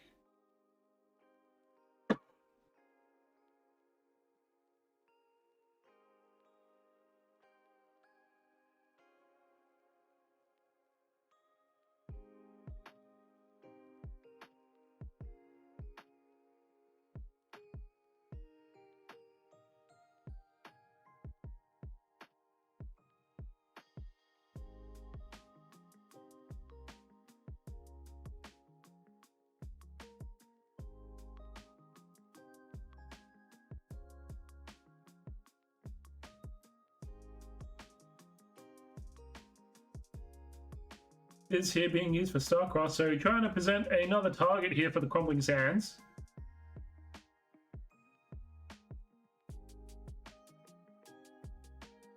Indeed, it will be used to counter the Starcross. So stack deck is free and clear here from the cannon flow to be played. Indeed, it will be.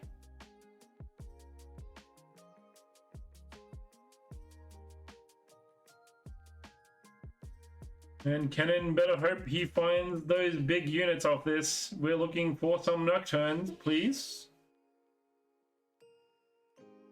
But considering they're not just hitting the board, probably not what we found.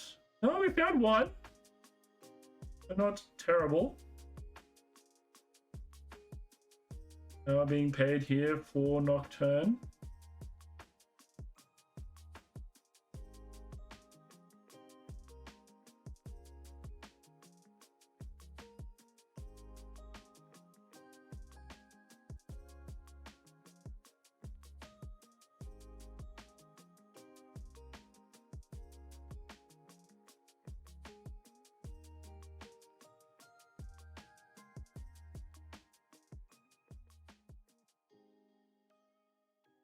And turn being passed back to Vex, I believe. Oh, no, does indeed choose to deploy the Rasa that they probably found. And then turn will get passed 3 to 4.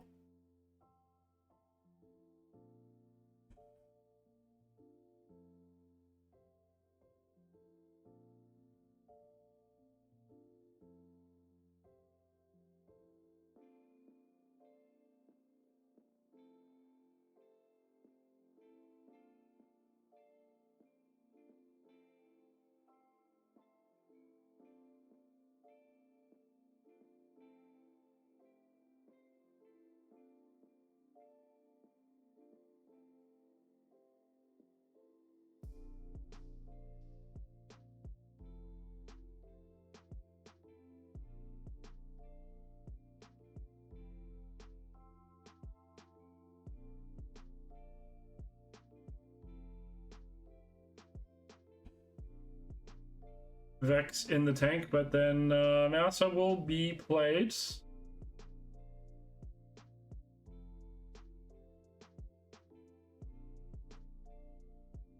Just more might coming out onto start to peak. Vex essentially just constructing yet another hold in the face of a Nocturne and a Rasa out here. And passes the turn back to Cannon. Cannon in a little bit of a desperate position. We've only seen one stack deck try to get replayed twice, got defied once, and then needed to present a Starcrossed off the fizz to dodge the second one.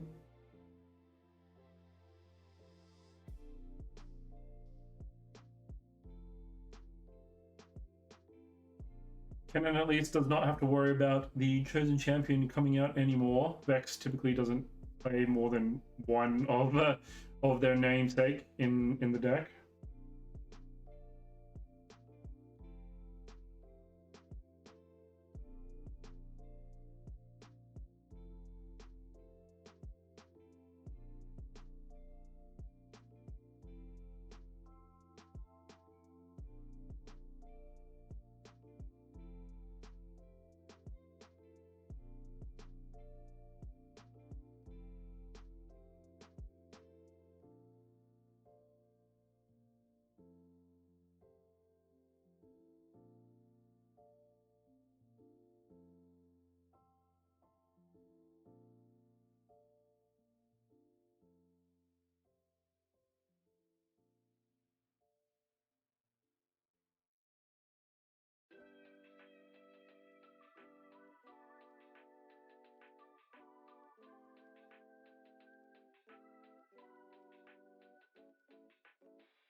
Decrees of Unity coming out from the sideboard here.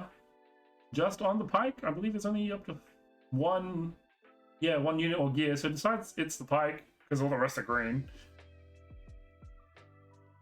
They're probably looking to launch an assault here with a couple units. Nocturne and Fizz and Russ are all up to the plate. Doesn't want to play around with that hidden card. It could be a back off, which would ensure a little bit of a trade here. Sona would at the very least get traded here. I believe that's a Teemo, so 4 might swing.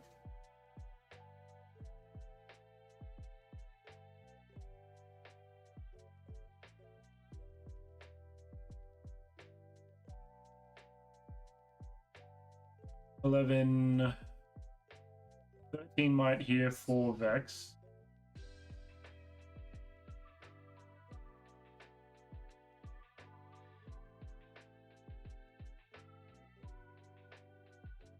$13 to 13.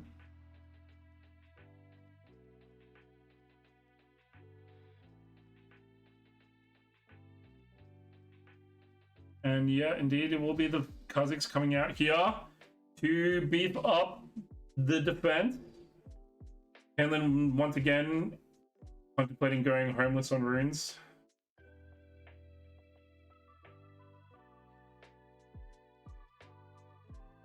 He was at 1 rune before and he managed to push it to this position.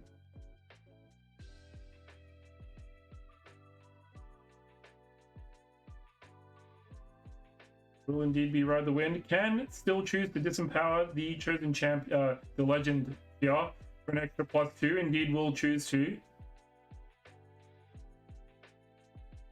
Which should be enough over the top. Yep.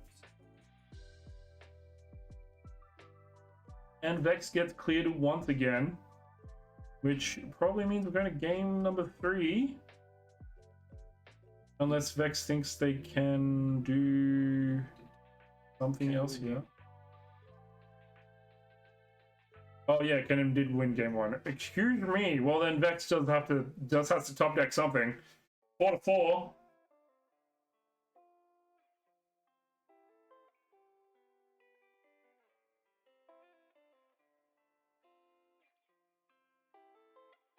There is another Kazakhs in the main board.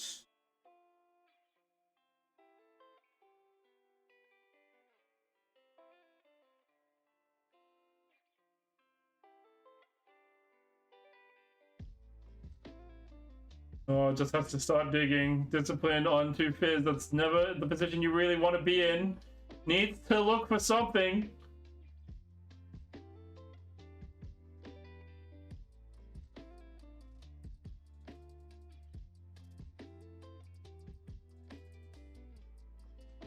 And it's just a Gust Monk alone, which is very sad. Can't even pay the extra 1. I mean, you get to banish something from the trash. Make sure they can't get another roster or something out from the Last Rites. Last Rites itself here in the trash is a decent target. But instead chooses, I believe it was the Ride the Wind. Not get replayed.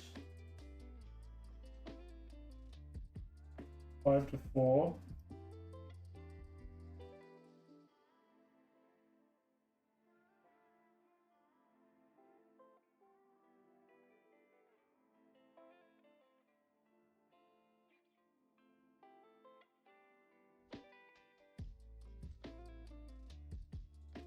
Kennen now definitely has the slight advantage here. Finally finds the first lightning rush of the match, essentially.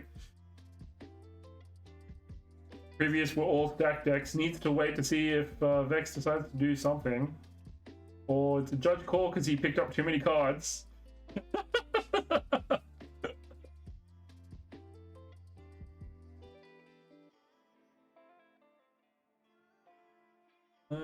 No, he can't have been playing it from trash. I don't know. I have no idea.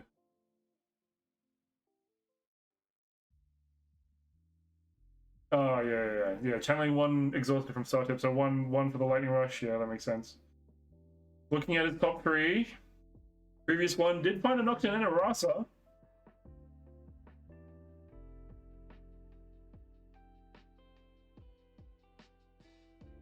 Treasure Hunter and Rebuke will hit the bin.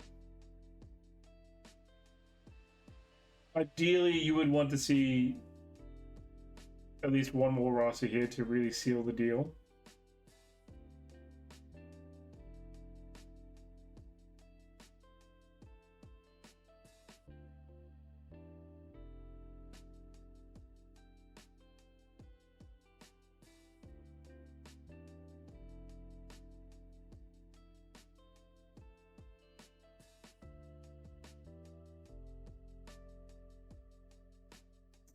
And then decides he can't hold on to the battlefield. And is just looking, banishes the lightning rush with the flow. The 2 energy and the recycled power here.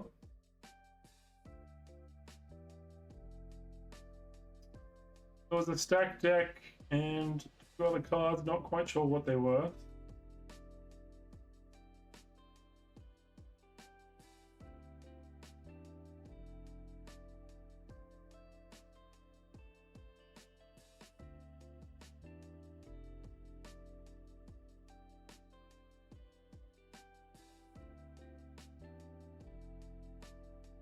Stack deck might be the play here, only because if it's not another Nocturne and Rasa, you know the longer you dig, the more likely you'll find them.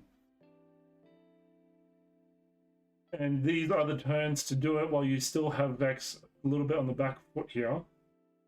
And you can force Vex to commit onto a battlefield before you do. Looks to be a tough decision.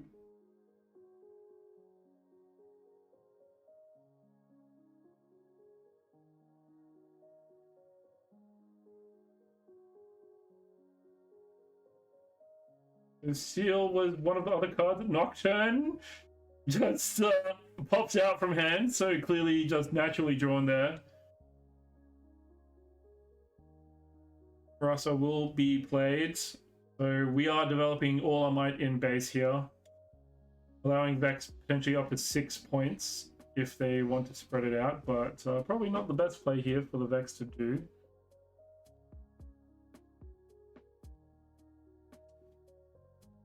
Doesn't forget the legend trigger from playing the Lightning Rush from trash. And chooses just to pass back to Vex.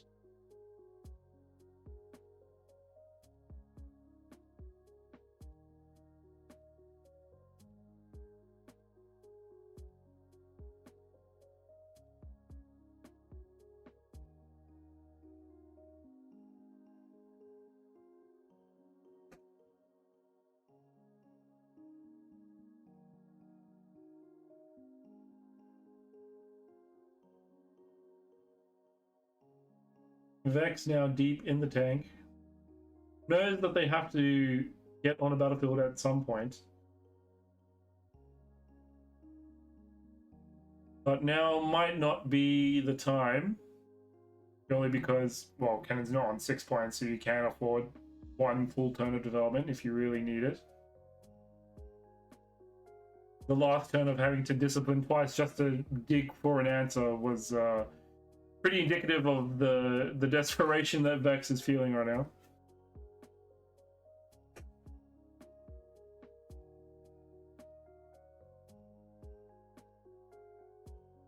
And Vex has already suffered 2 breaks this turn of their holds, as we will go to 5-5. Vex choosing to go onto the minefield just to dig a little bit deeper in their trash. Burning 2. But Vex with 1 card in hand and a bunch of runes. That better be a good card. If it's not a back off, I don't know what will really save the Gust Monk here. Decree of Unity will seal the deal. Gust Monk is going to perish here, leaving Vex with no might on board, staring at 7 points, can't come back. That will be the GG's here. I believe Kennen will be going on to our top 2 in the finals, which will start momentarily. And give us a quick pause. We'll be right back.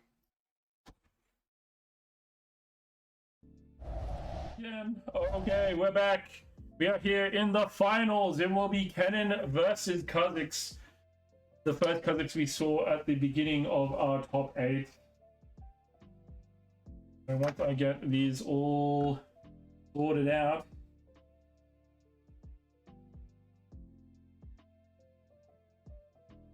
as we're basically hitting the first turn of the game. So the Kha'Zix was the top seed here. We'll get a choice of going first, of course.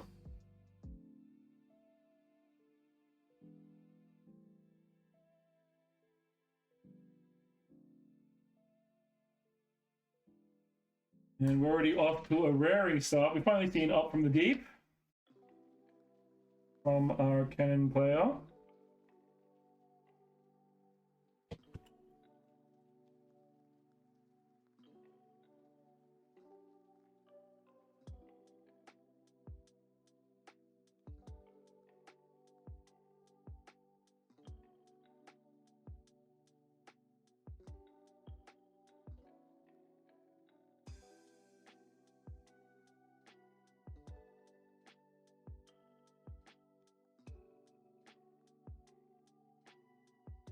And Vex also on the side of Kha'Zix here. So both players here looking for as much might as possible.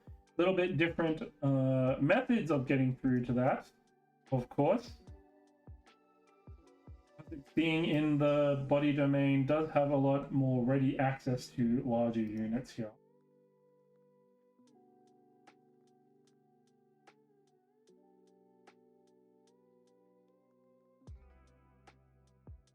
But those tentacles will be quite annoying.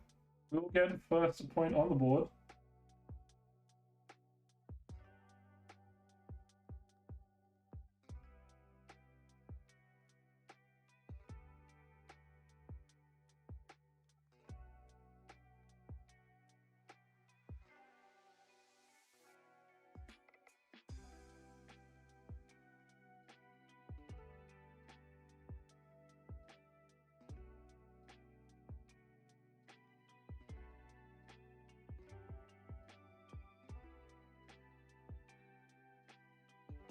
Excuse me as I fix everything.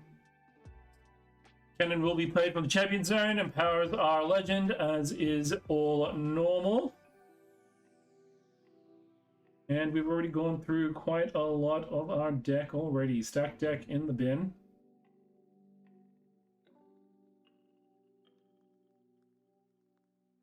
Traveling Merchant will be moved onto the Sandswept tomb, I should say. And the Starcross will be discarded here. We are at 1-1.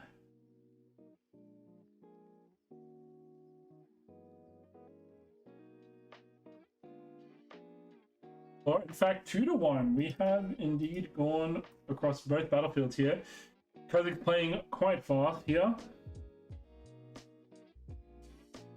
It is being replayed to recall the Traveling Merchant and Kennen back to hand.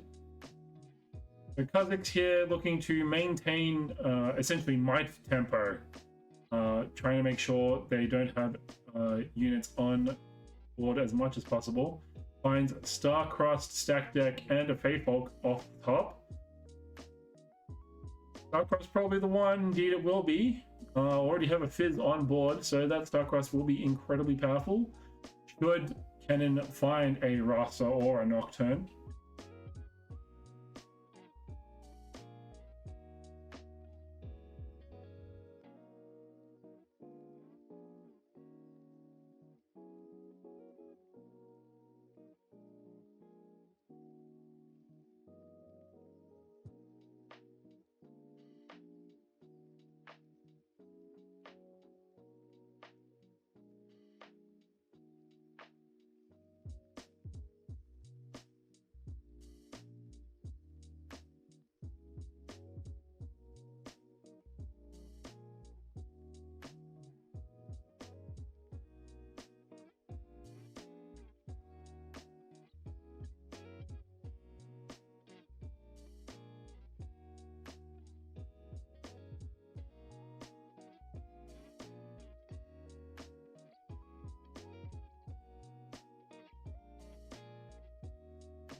Tentacles will take over the Sandswept home. Once again, we are just trying to score points here with the Tentacles, not anything too fancy.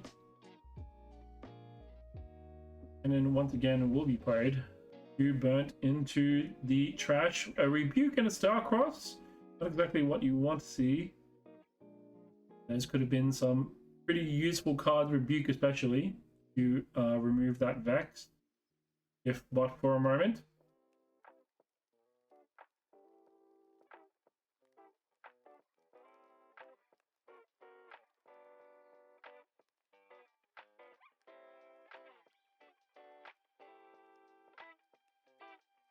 Yes, Call of the Week. One of the premier removal options in order. Fizz and a Tentacle go bye-bye. And turn is passed back to Kha'Zix. Score will go 2-3 in Kha'Zix's favor.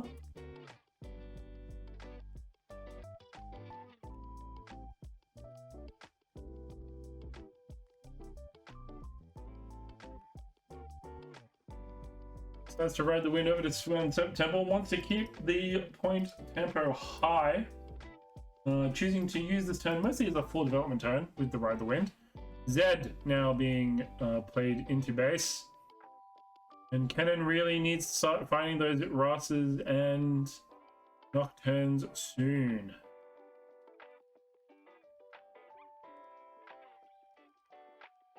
Nine might to 5 is not particularly where you want to be if you need to hold battlefields because you are behind in points.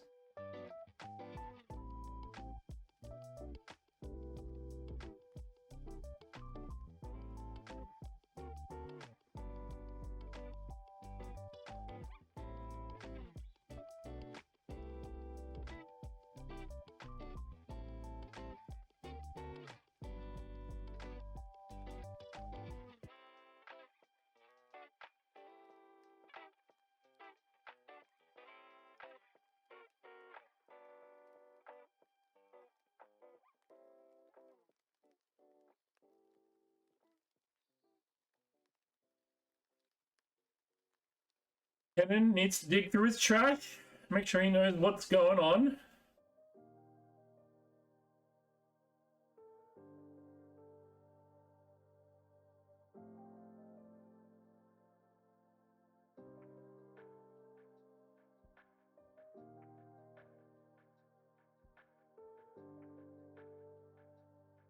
Indeed decides to commit Kennen over to the Sandswept home.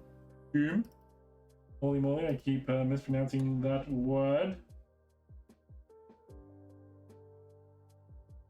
So chooses to deploy both units to separate battlefields.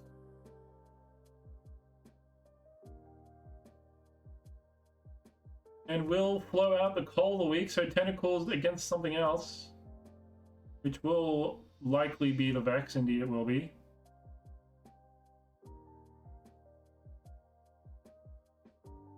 So now Kennen playing with fire a little bit. That Zed already has a might advantage off on Kennen, and you are hoping that the body domain champion doesn't, body domain legend I should say, doesn't have any kind of pump in response to whatever you may have. So likely Star-Crossed in hand would be fine here. If that's what you're attempting to do. Hidden card out here as well from Cannon probably is a Hidden Blade, or would not feel comfortable holding on that battlefield for too long. And the Kazakhs probably is twigging on to the same idea themselves.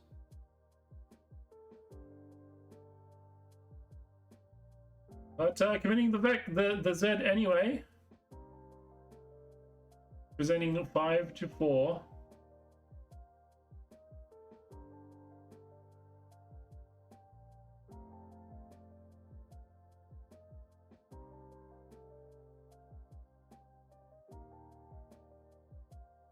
It is indeed the Hidden Blade.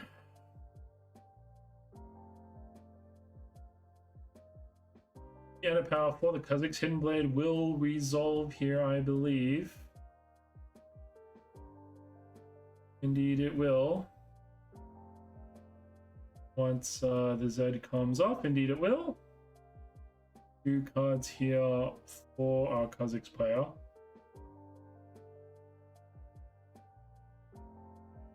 Indeed, there is the Star-Crossed.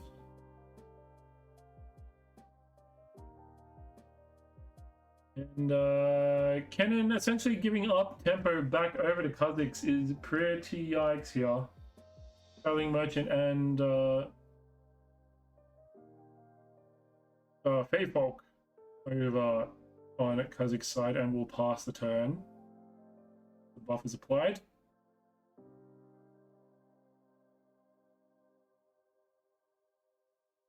So Cannon will be a little bit behind here because they'll be deploying units second.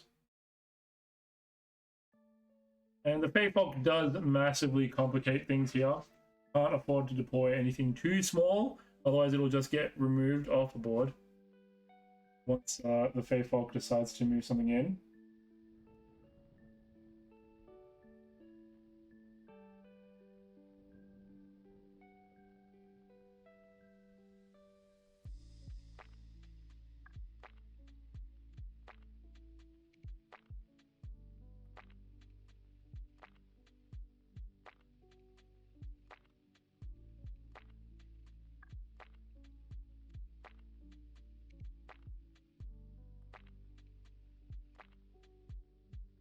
Fey Folk will move in a tentacle with the +2 assault. So 3-2.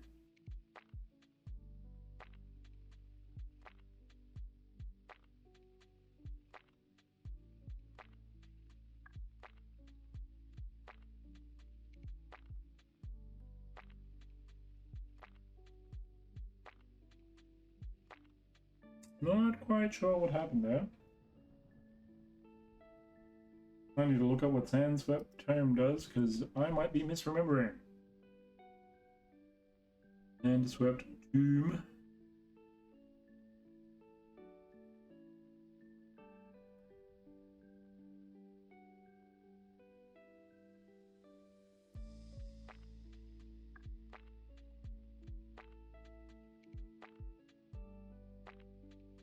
Not 100% sure what happened, but anyway. We'll work it out. Oh, maybe it was a Grim Resolve? Can't remember. I think it was the Grim Resolve then. The Sunset Tome would have discounted it to 1. Yeah, I think it was the Grim Resolve.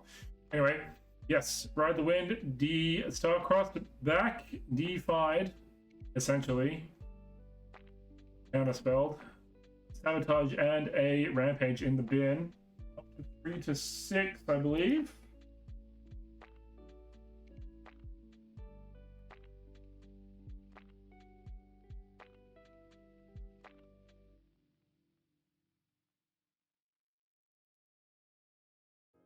Kazakhs essentially doing as Kazakhs does, playing around with the movement, ensuring that Kazakhs has no, ensuring that Kennen, excuse me, has no way of being able to stick might on the board.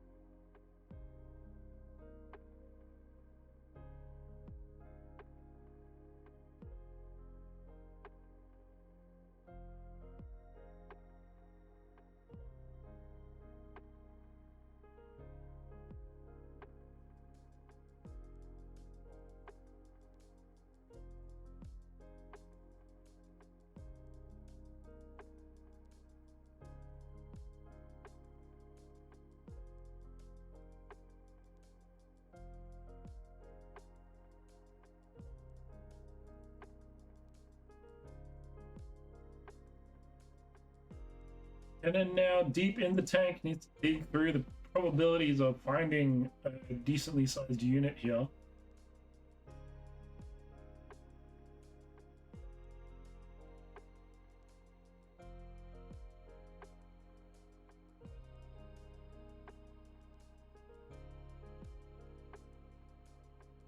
The chosen champion will be played once again for the third time this game, star-crossed twice. Or Nocturne off the burn is diabolical. So is the Fizz, to be honest. Fizz would have at least come back to something. And indeed, Kennen will scoop it up. So the Kazakhs will win game 1 here in our best of 3.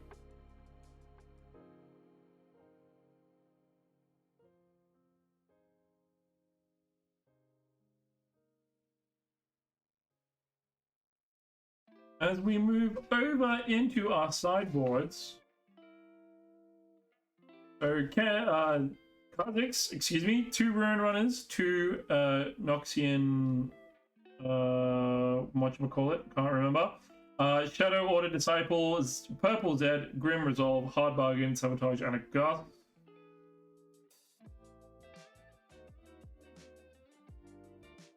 So the Noxian Demolitionists might be useful here if you are looking at trying to get rid of the seals in particular.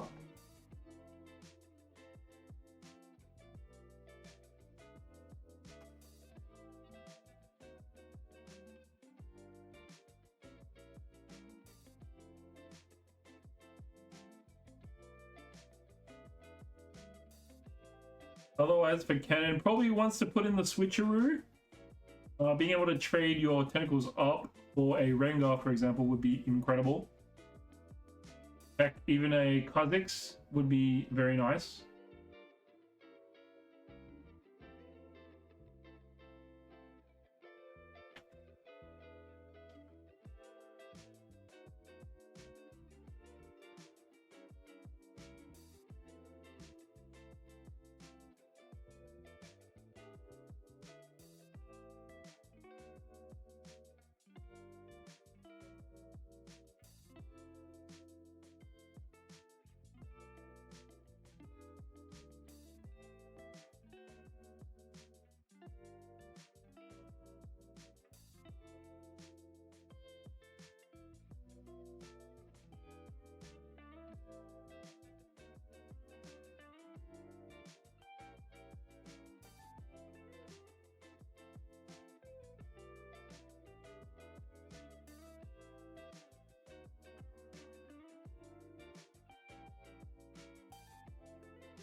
I think I didn't talk about Kennen's sideboard at all, but yes, the switcheroo. Oh yeah, I mentioned the switcheroo. Switcheroo probably great here. Decrees of Unity probably also pretty good against the Kha'Zix or something similar, but you are blanking on the other body units that Kha'Zix would play.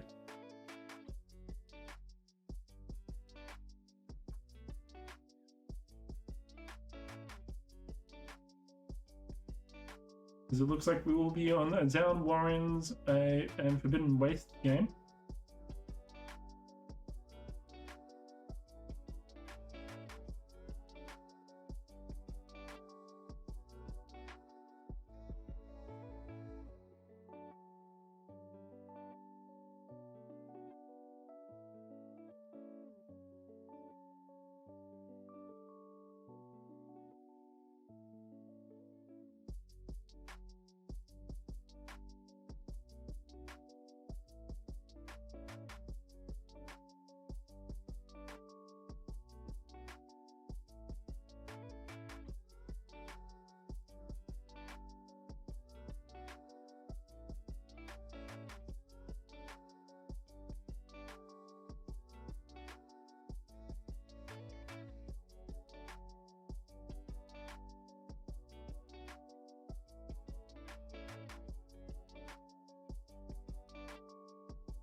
We are heading into game number 2.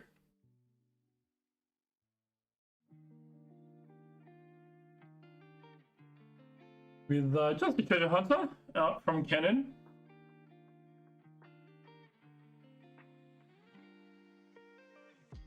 Back deck here, we'll find a Ruin Runner, Ride the Wind, and a Void Assault. Ruin Runner immediately taken. And then it will be the Noxus Demolitionist, so we are trying to target those seals.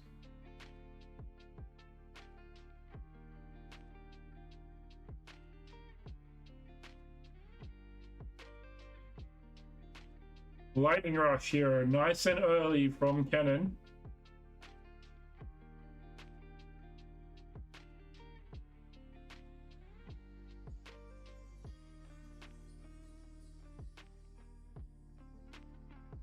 Vin's a Starcross, and I believe another treasure hunter. Don't know what the card was that he picked up off the Lightning Rush.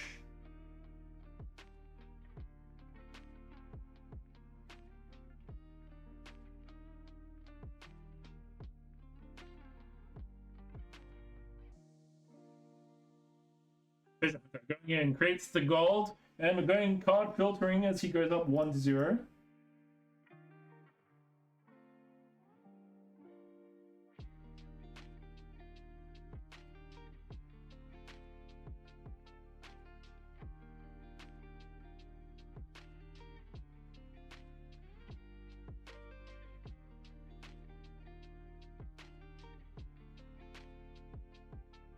Turner will switch once again, and another gold coming in. We love to see it. Turner notably will also put up a fight against the Noxus Demolitionist on the other side of the board.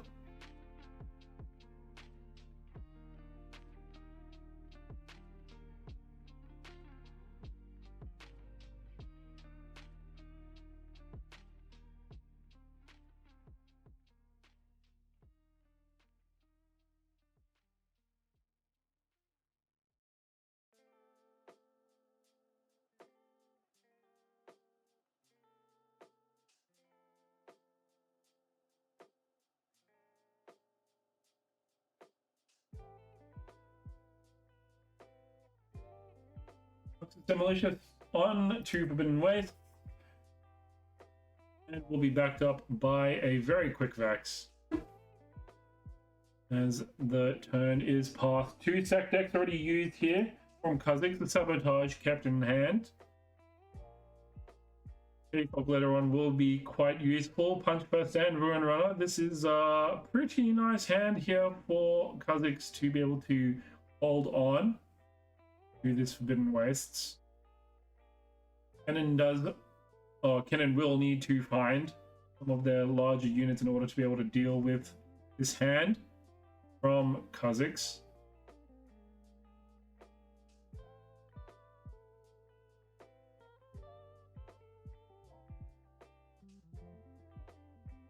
Oh, now deploying the 2 seals after the Noxus Demolitionist has already conquered. The Demolitionist can't hit those seals yet.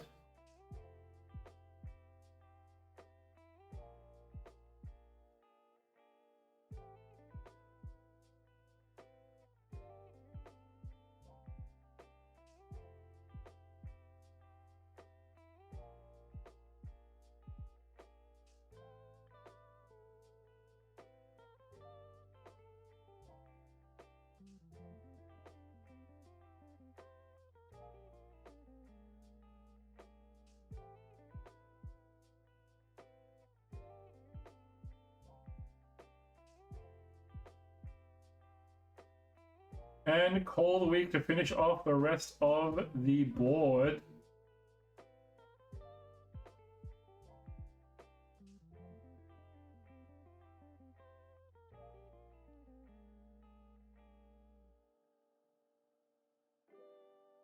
So full reset here.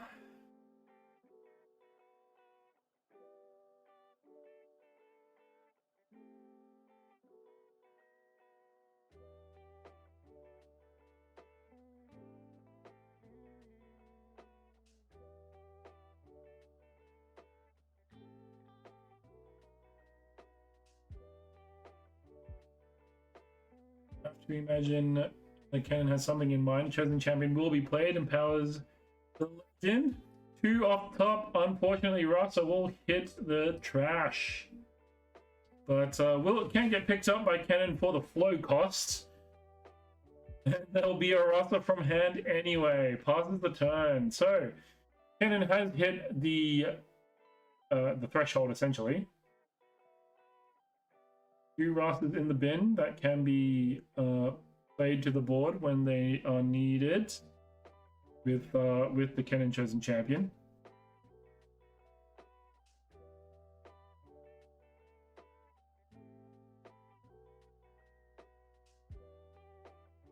Kazakh taking a turn off, calling it full development day. Day before all the kids come back to school. Plays the Kazakhs and Faithful to base and passes back to cannon.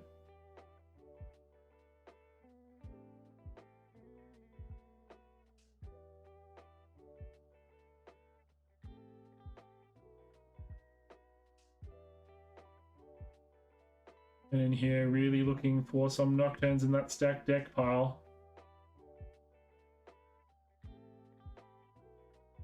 Can't afford to leave that Rasa all alone now, unfortunately.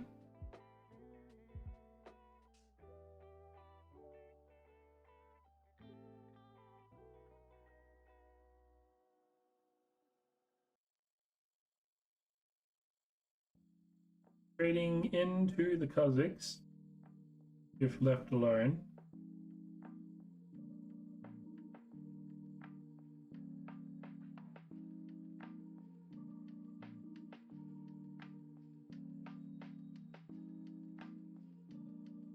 The last rights might seal it here, literally, figuratively. Both treasure hunters looking to be put back from the equip cost.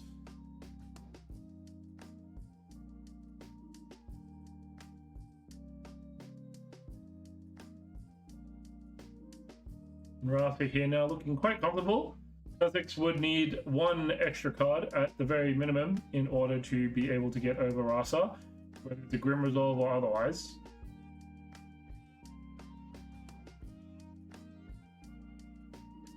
We hit 2-1.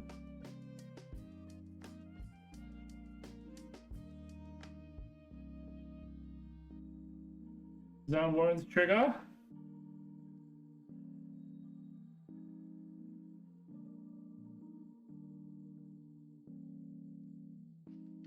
And the last right trigger here as well. Here comes Rasa. Not full discount, but still pretty good. Those seals helping out immensely here.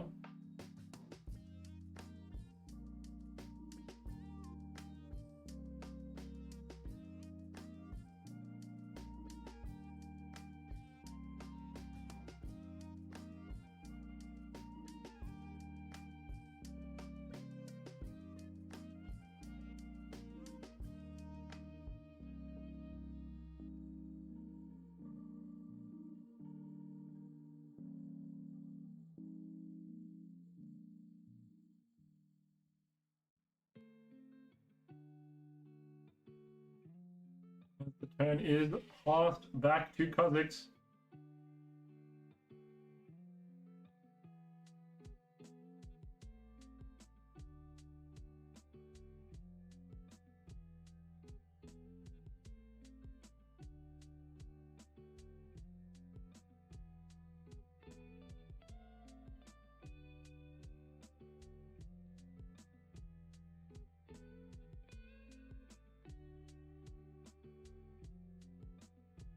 Okay, folk pulling in the Rasas from base, so 7 to 6.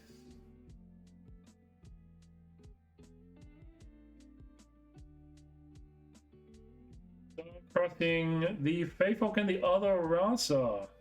So essentially ensuring that Kazakhs will get over the other Rasa, because you know, the -2 from Forbidden Wastes, 2 to 2. And Kazakhs playing the tempo game here a little bit, having to use the Starcross already. And once again, trying to get rid of the cannon. Fizz replaying Starcross from trash. And Faefolk with our last 2 energy here. Before finally using the legend ability with the 3 XP to bring an exhausted friendly unit back to base.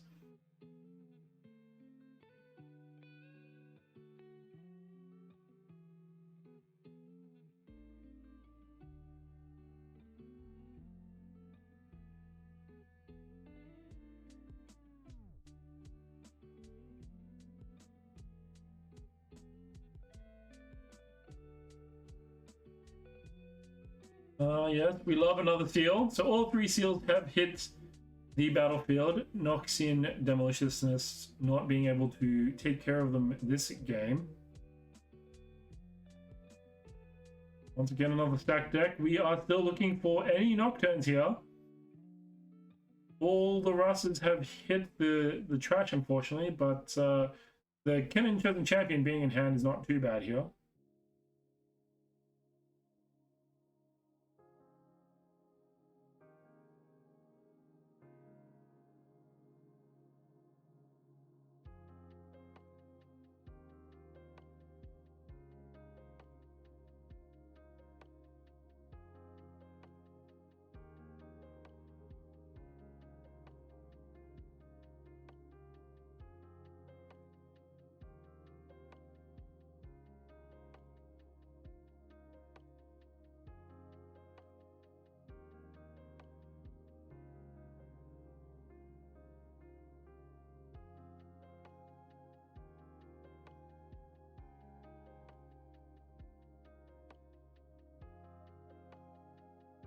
More might coming out onto the board here. Decree of Unity being extremely helpful here. Nocturne finally being found. Off a lightning rush.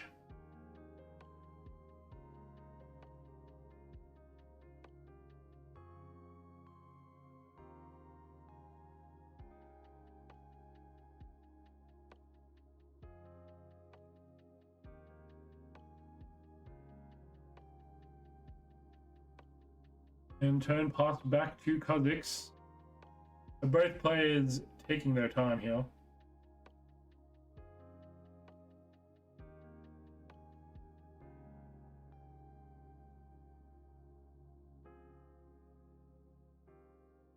So far, it's been quite a back and forth switcheroo put at the bottom. And Chosen Champion, the only card left here for Kennen.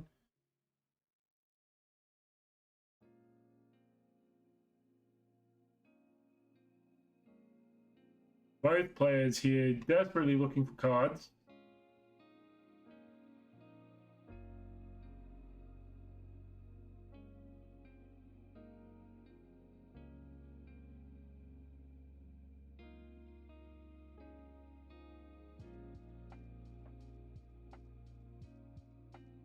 Void Assault here, allowing Kha'Zix to set up showdowns where Kennen would not like them.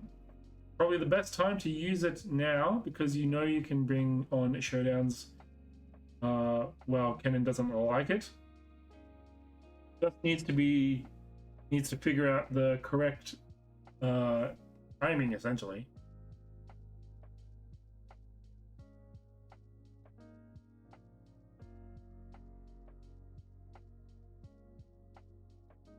Indeed, has found the correct line to time it correctly. Or sequence it correctly, I should say, using the punch burst on your Faefolk as you pull the Nocturne in, and then you can move with Void Assault with your Faefolk and the Rasa across. Played the wrong card from hand, but indeed it will be 2-4. So Kha'Zix trading very efficiently here with Kennen's big units here, forcing Kennen to essentially just play the Kennen and hope. The last ride will give the Kennen Chosen Champion a little bit more protection, but the Faefolks are very scary here. You just deploy a unit into the blind. But it may be just what Kennen has to do. At least if you can get Kennen out onto a battlefield and conquer it with the last rights, you can then start replaying those Rasas that have hit the bin.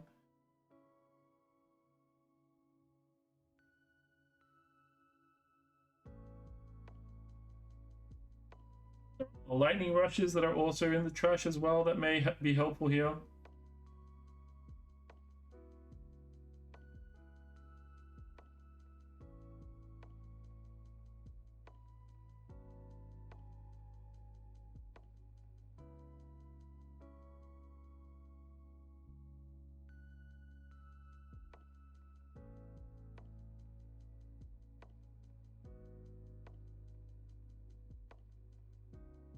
Champion will be played to base.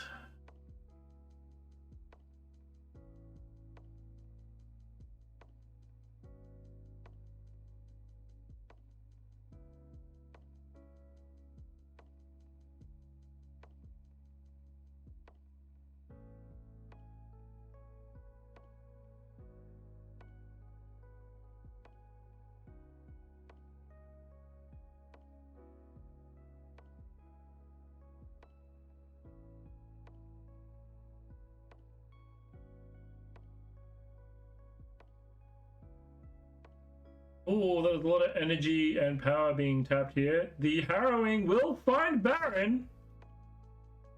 So that top deck actually being incredibly clutch here. 3 to 4, instantly popping Kennen up to 6 might, and it just got a whole lot worse here for Kha'Zix. He just used his Void Assault. Not that you can target Baron anyway, but you can't really dance around this Baron any more than you can now.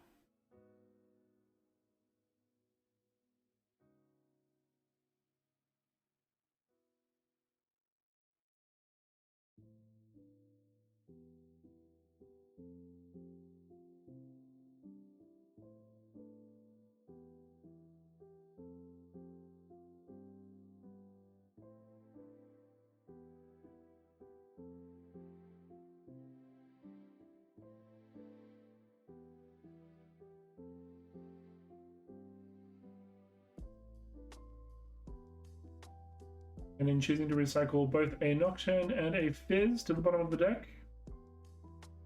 And passes the turn back. So Kha'Zix might find a way out of this.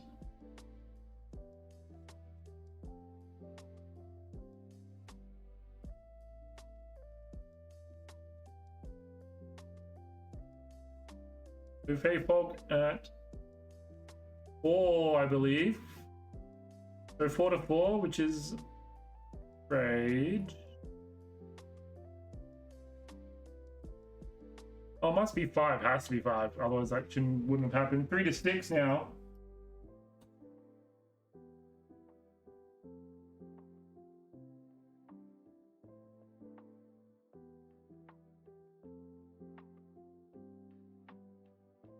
Up from the deep being replayed from trash here. So the game plan has completely shifted here for Kha'Zix. Kennen now facing the very real depression bit about Baron is that you can't move him very fast. And you are essentially staring at game here. Unless you can remove one of these 2 units on the other battlefields. But 4 to 6 is looking pretty dire.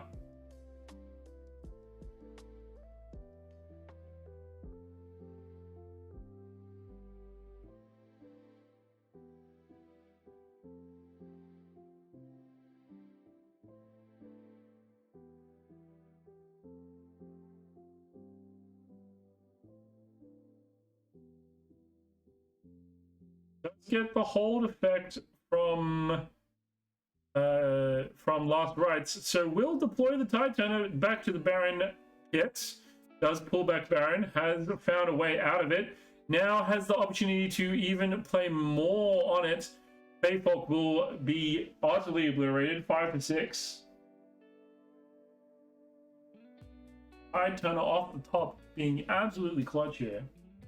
Unless he already had it in hand, which he could have, and I just didn't see it. But this is pretty amazing for Kennen to be able to get around this particular restriction.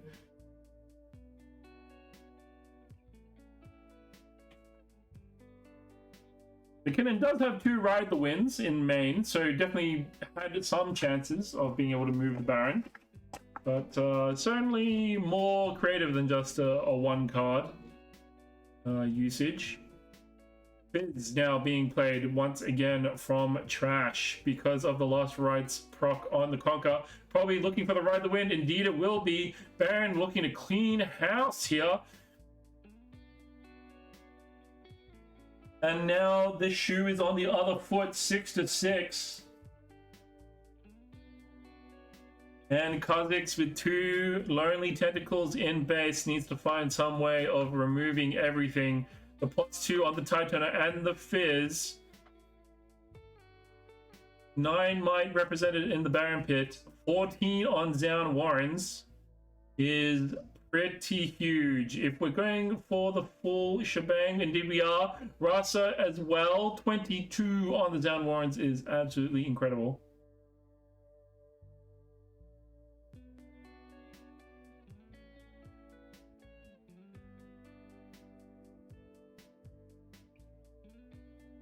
And then still digging for those last tools in case they are needed. A Hidden Blade would be incredible. Nocturne found off the stack deck. This is almost impossible here for Kha'Zix. Indeed, it will be impossible.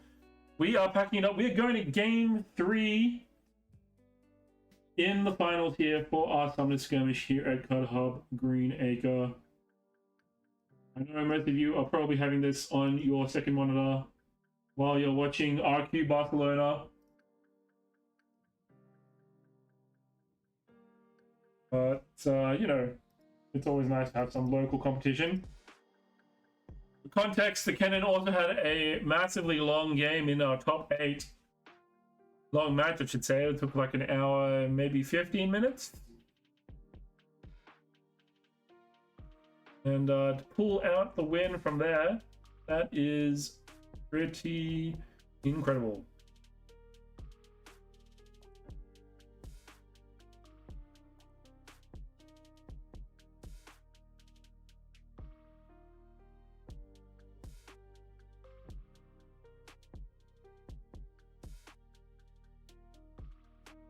Kha'Zix, just before we started this finals, did also mention that he had gone undefeated until this point. So he has finally felt the taste of blood. Finally lost a game at this skirmish. And now the second game he loses here might be the one to clinch it here for Kennen. It is a winner box, so there is quite a lot on the line here. First gets the box along with the regular prizing. Second only gets a vault, so 4 times less packs in the vault compared to the booster box. And it is all to play for here in game 3 in our finals.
And we are into game number 3, Veiled Temple and Starspring.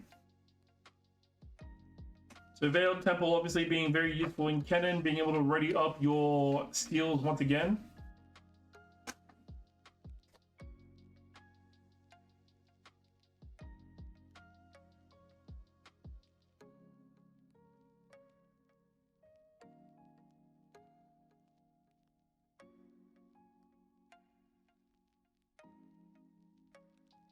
Both players having their respective first couple of units. Salvage and Traveling Merchant hitting the graveyard. As we pass back to Kha'Zix. Shadow going on to Starspring 0 to 1, very quick. Burned a Rengar into the trash, not great. But the Rampage will seal the deal here.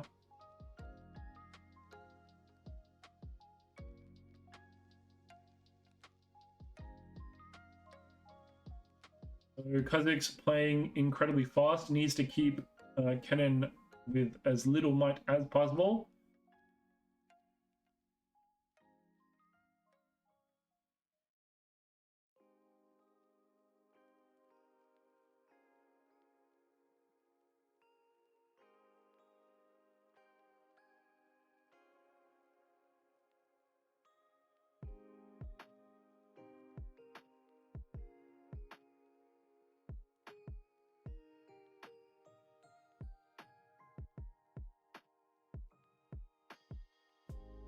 Zero to 2 from the hold. It is now being redeployed for the Rampage, I would assume here.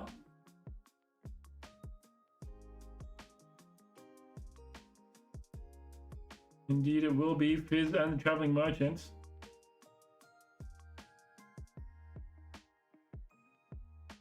Zero to 3. Kha'Zix really piling on the pressure here, trying to get as far ahead as possible before Cannon even has a chance to really get into the game.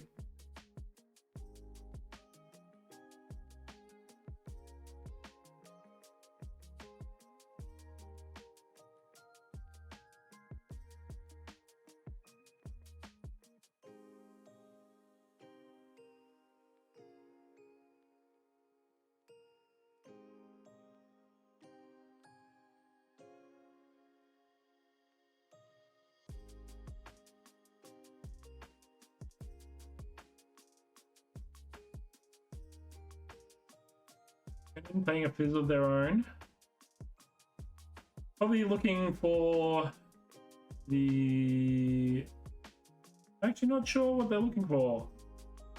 Might choose not to play anything. I only saw the Salvage, I believe. There's only the Cannon, yeah, there's only the Salvage, so it's just Fizz for might. 0 to 5.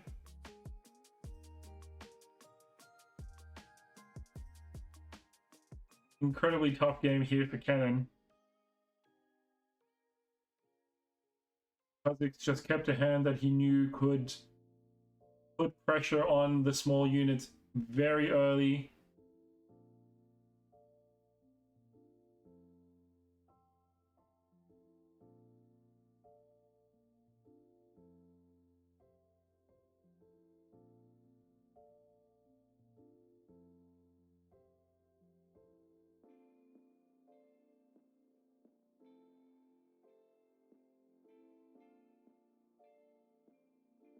And Kha'Zix continuing along that game plan.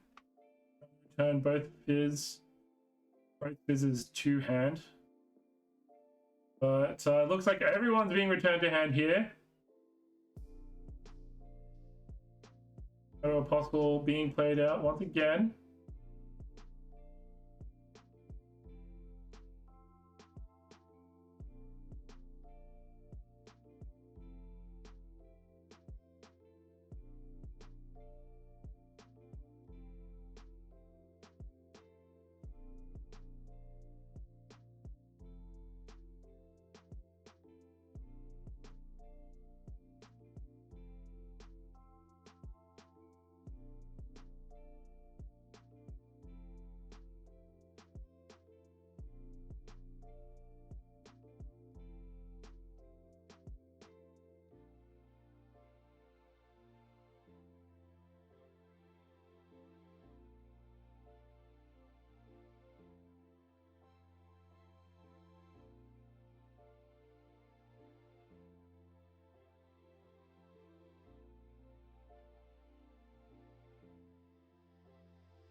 And in a little bit of desperation here, essentially trying to keep as much might themselves off the boards. Needs to try to maintain tempo here.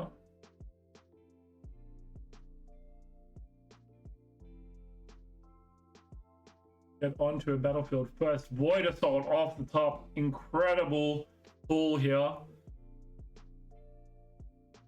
Let's Kazakhs exploit Cannon while they're down. Void Assault here coming out. Vex and Fizz entering into the Thunderdome. Fizz into the bin. 0-6. Essentially 0-7. Unless Cannon finds something incredible here. Call of the week would be great. Lightning Rush still looking. Call of the week, couple of Nocturnes. Finds one. Really needs a call of the week here.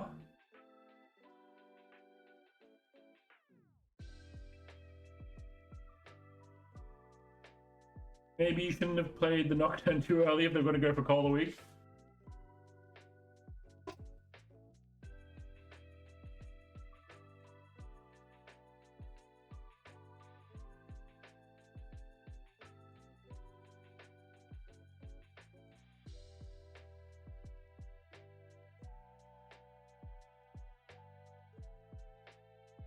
Oh, Decree of Unity. So, choosing to just get rid of the Vex. Fair enough. As close to a call of the week as you can get, pretty much. Does force the D ramp, though. Back deck. We continue looking. Has Cannon been able to stabilize? There is enough units in hand for Kazakhs to redeploy, though. We've seen a bunch of... Business go back to hand. We've seen Shadow Apostle go back to hand. There's a Ride the Wind. Ooh, and a punch first off the top.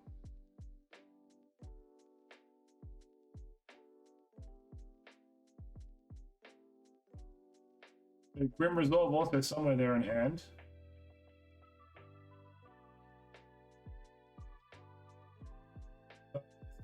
Fizz, I mean, Kazakhs can afford to slow it down a little bit. Chooses not to. 0-7. Coming right up.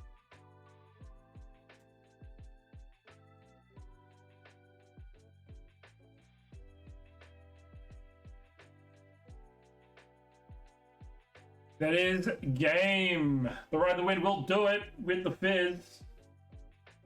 And that is an absolutely brutal game from Cannon to go out on in game 3.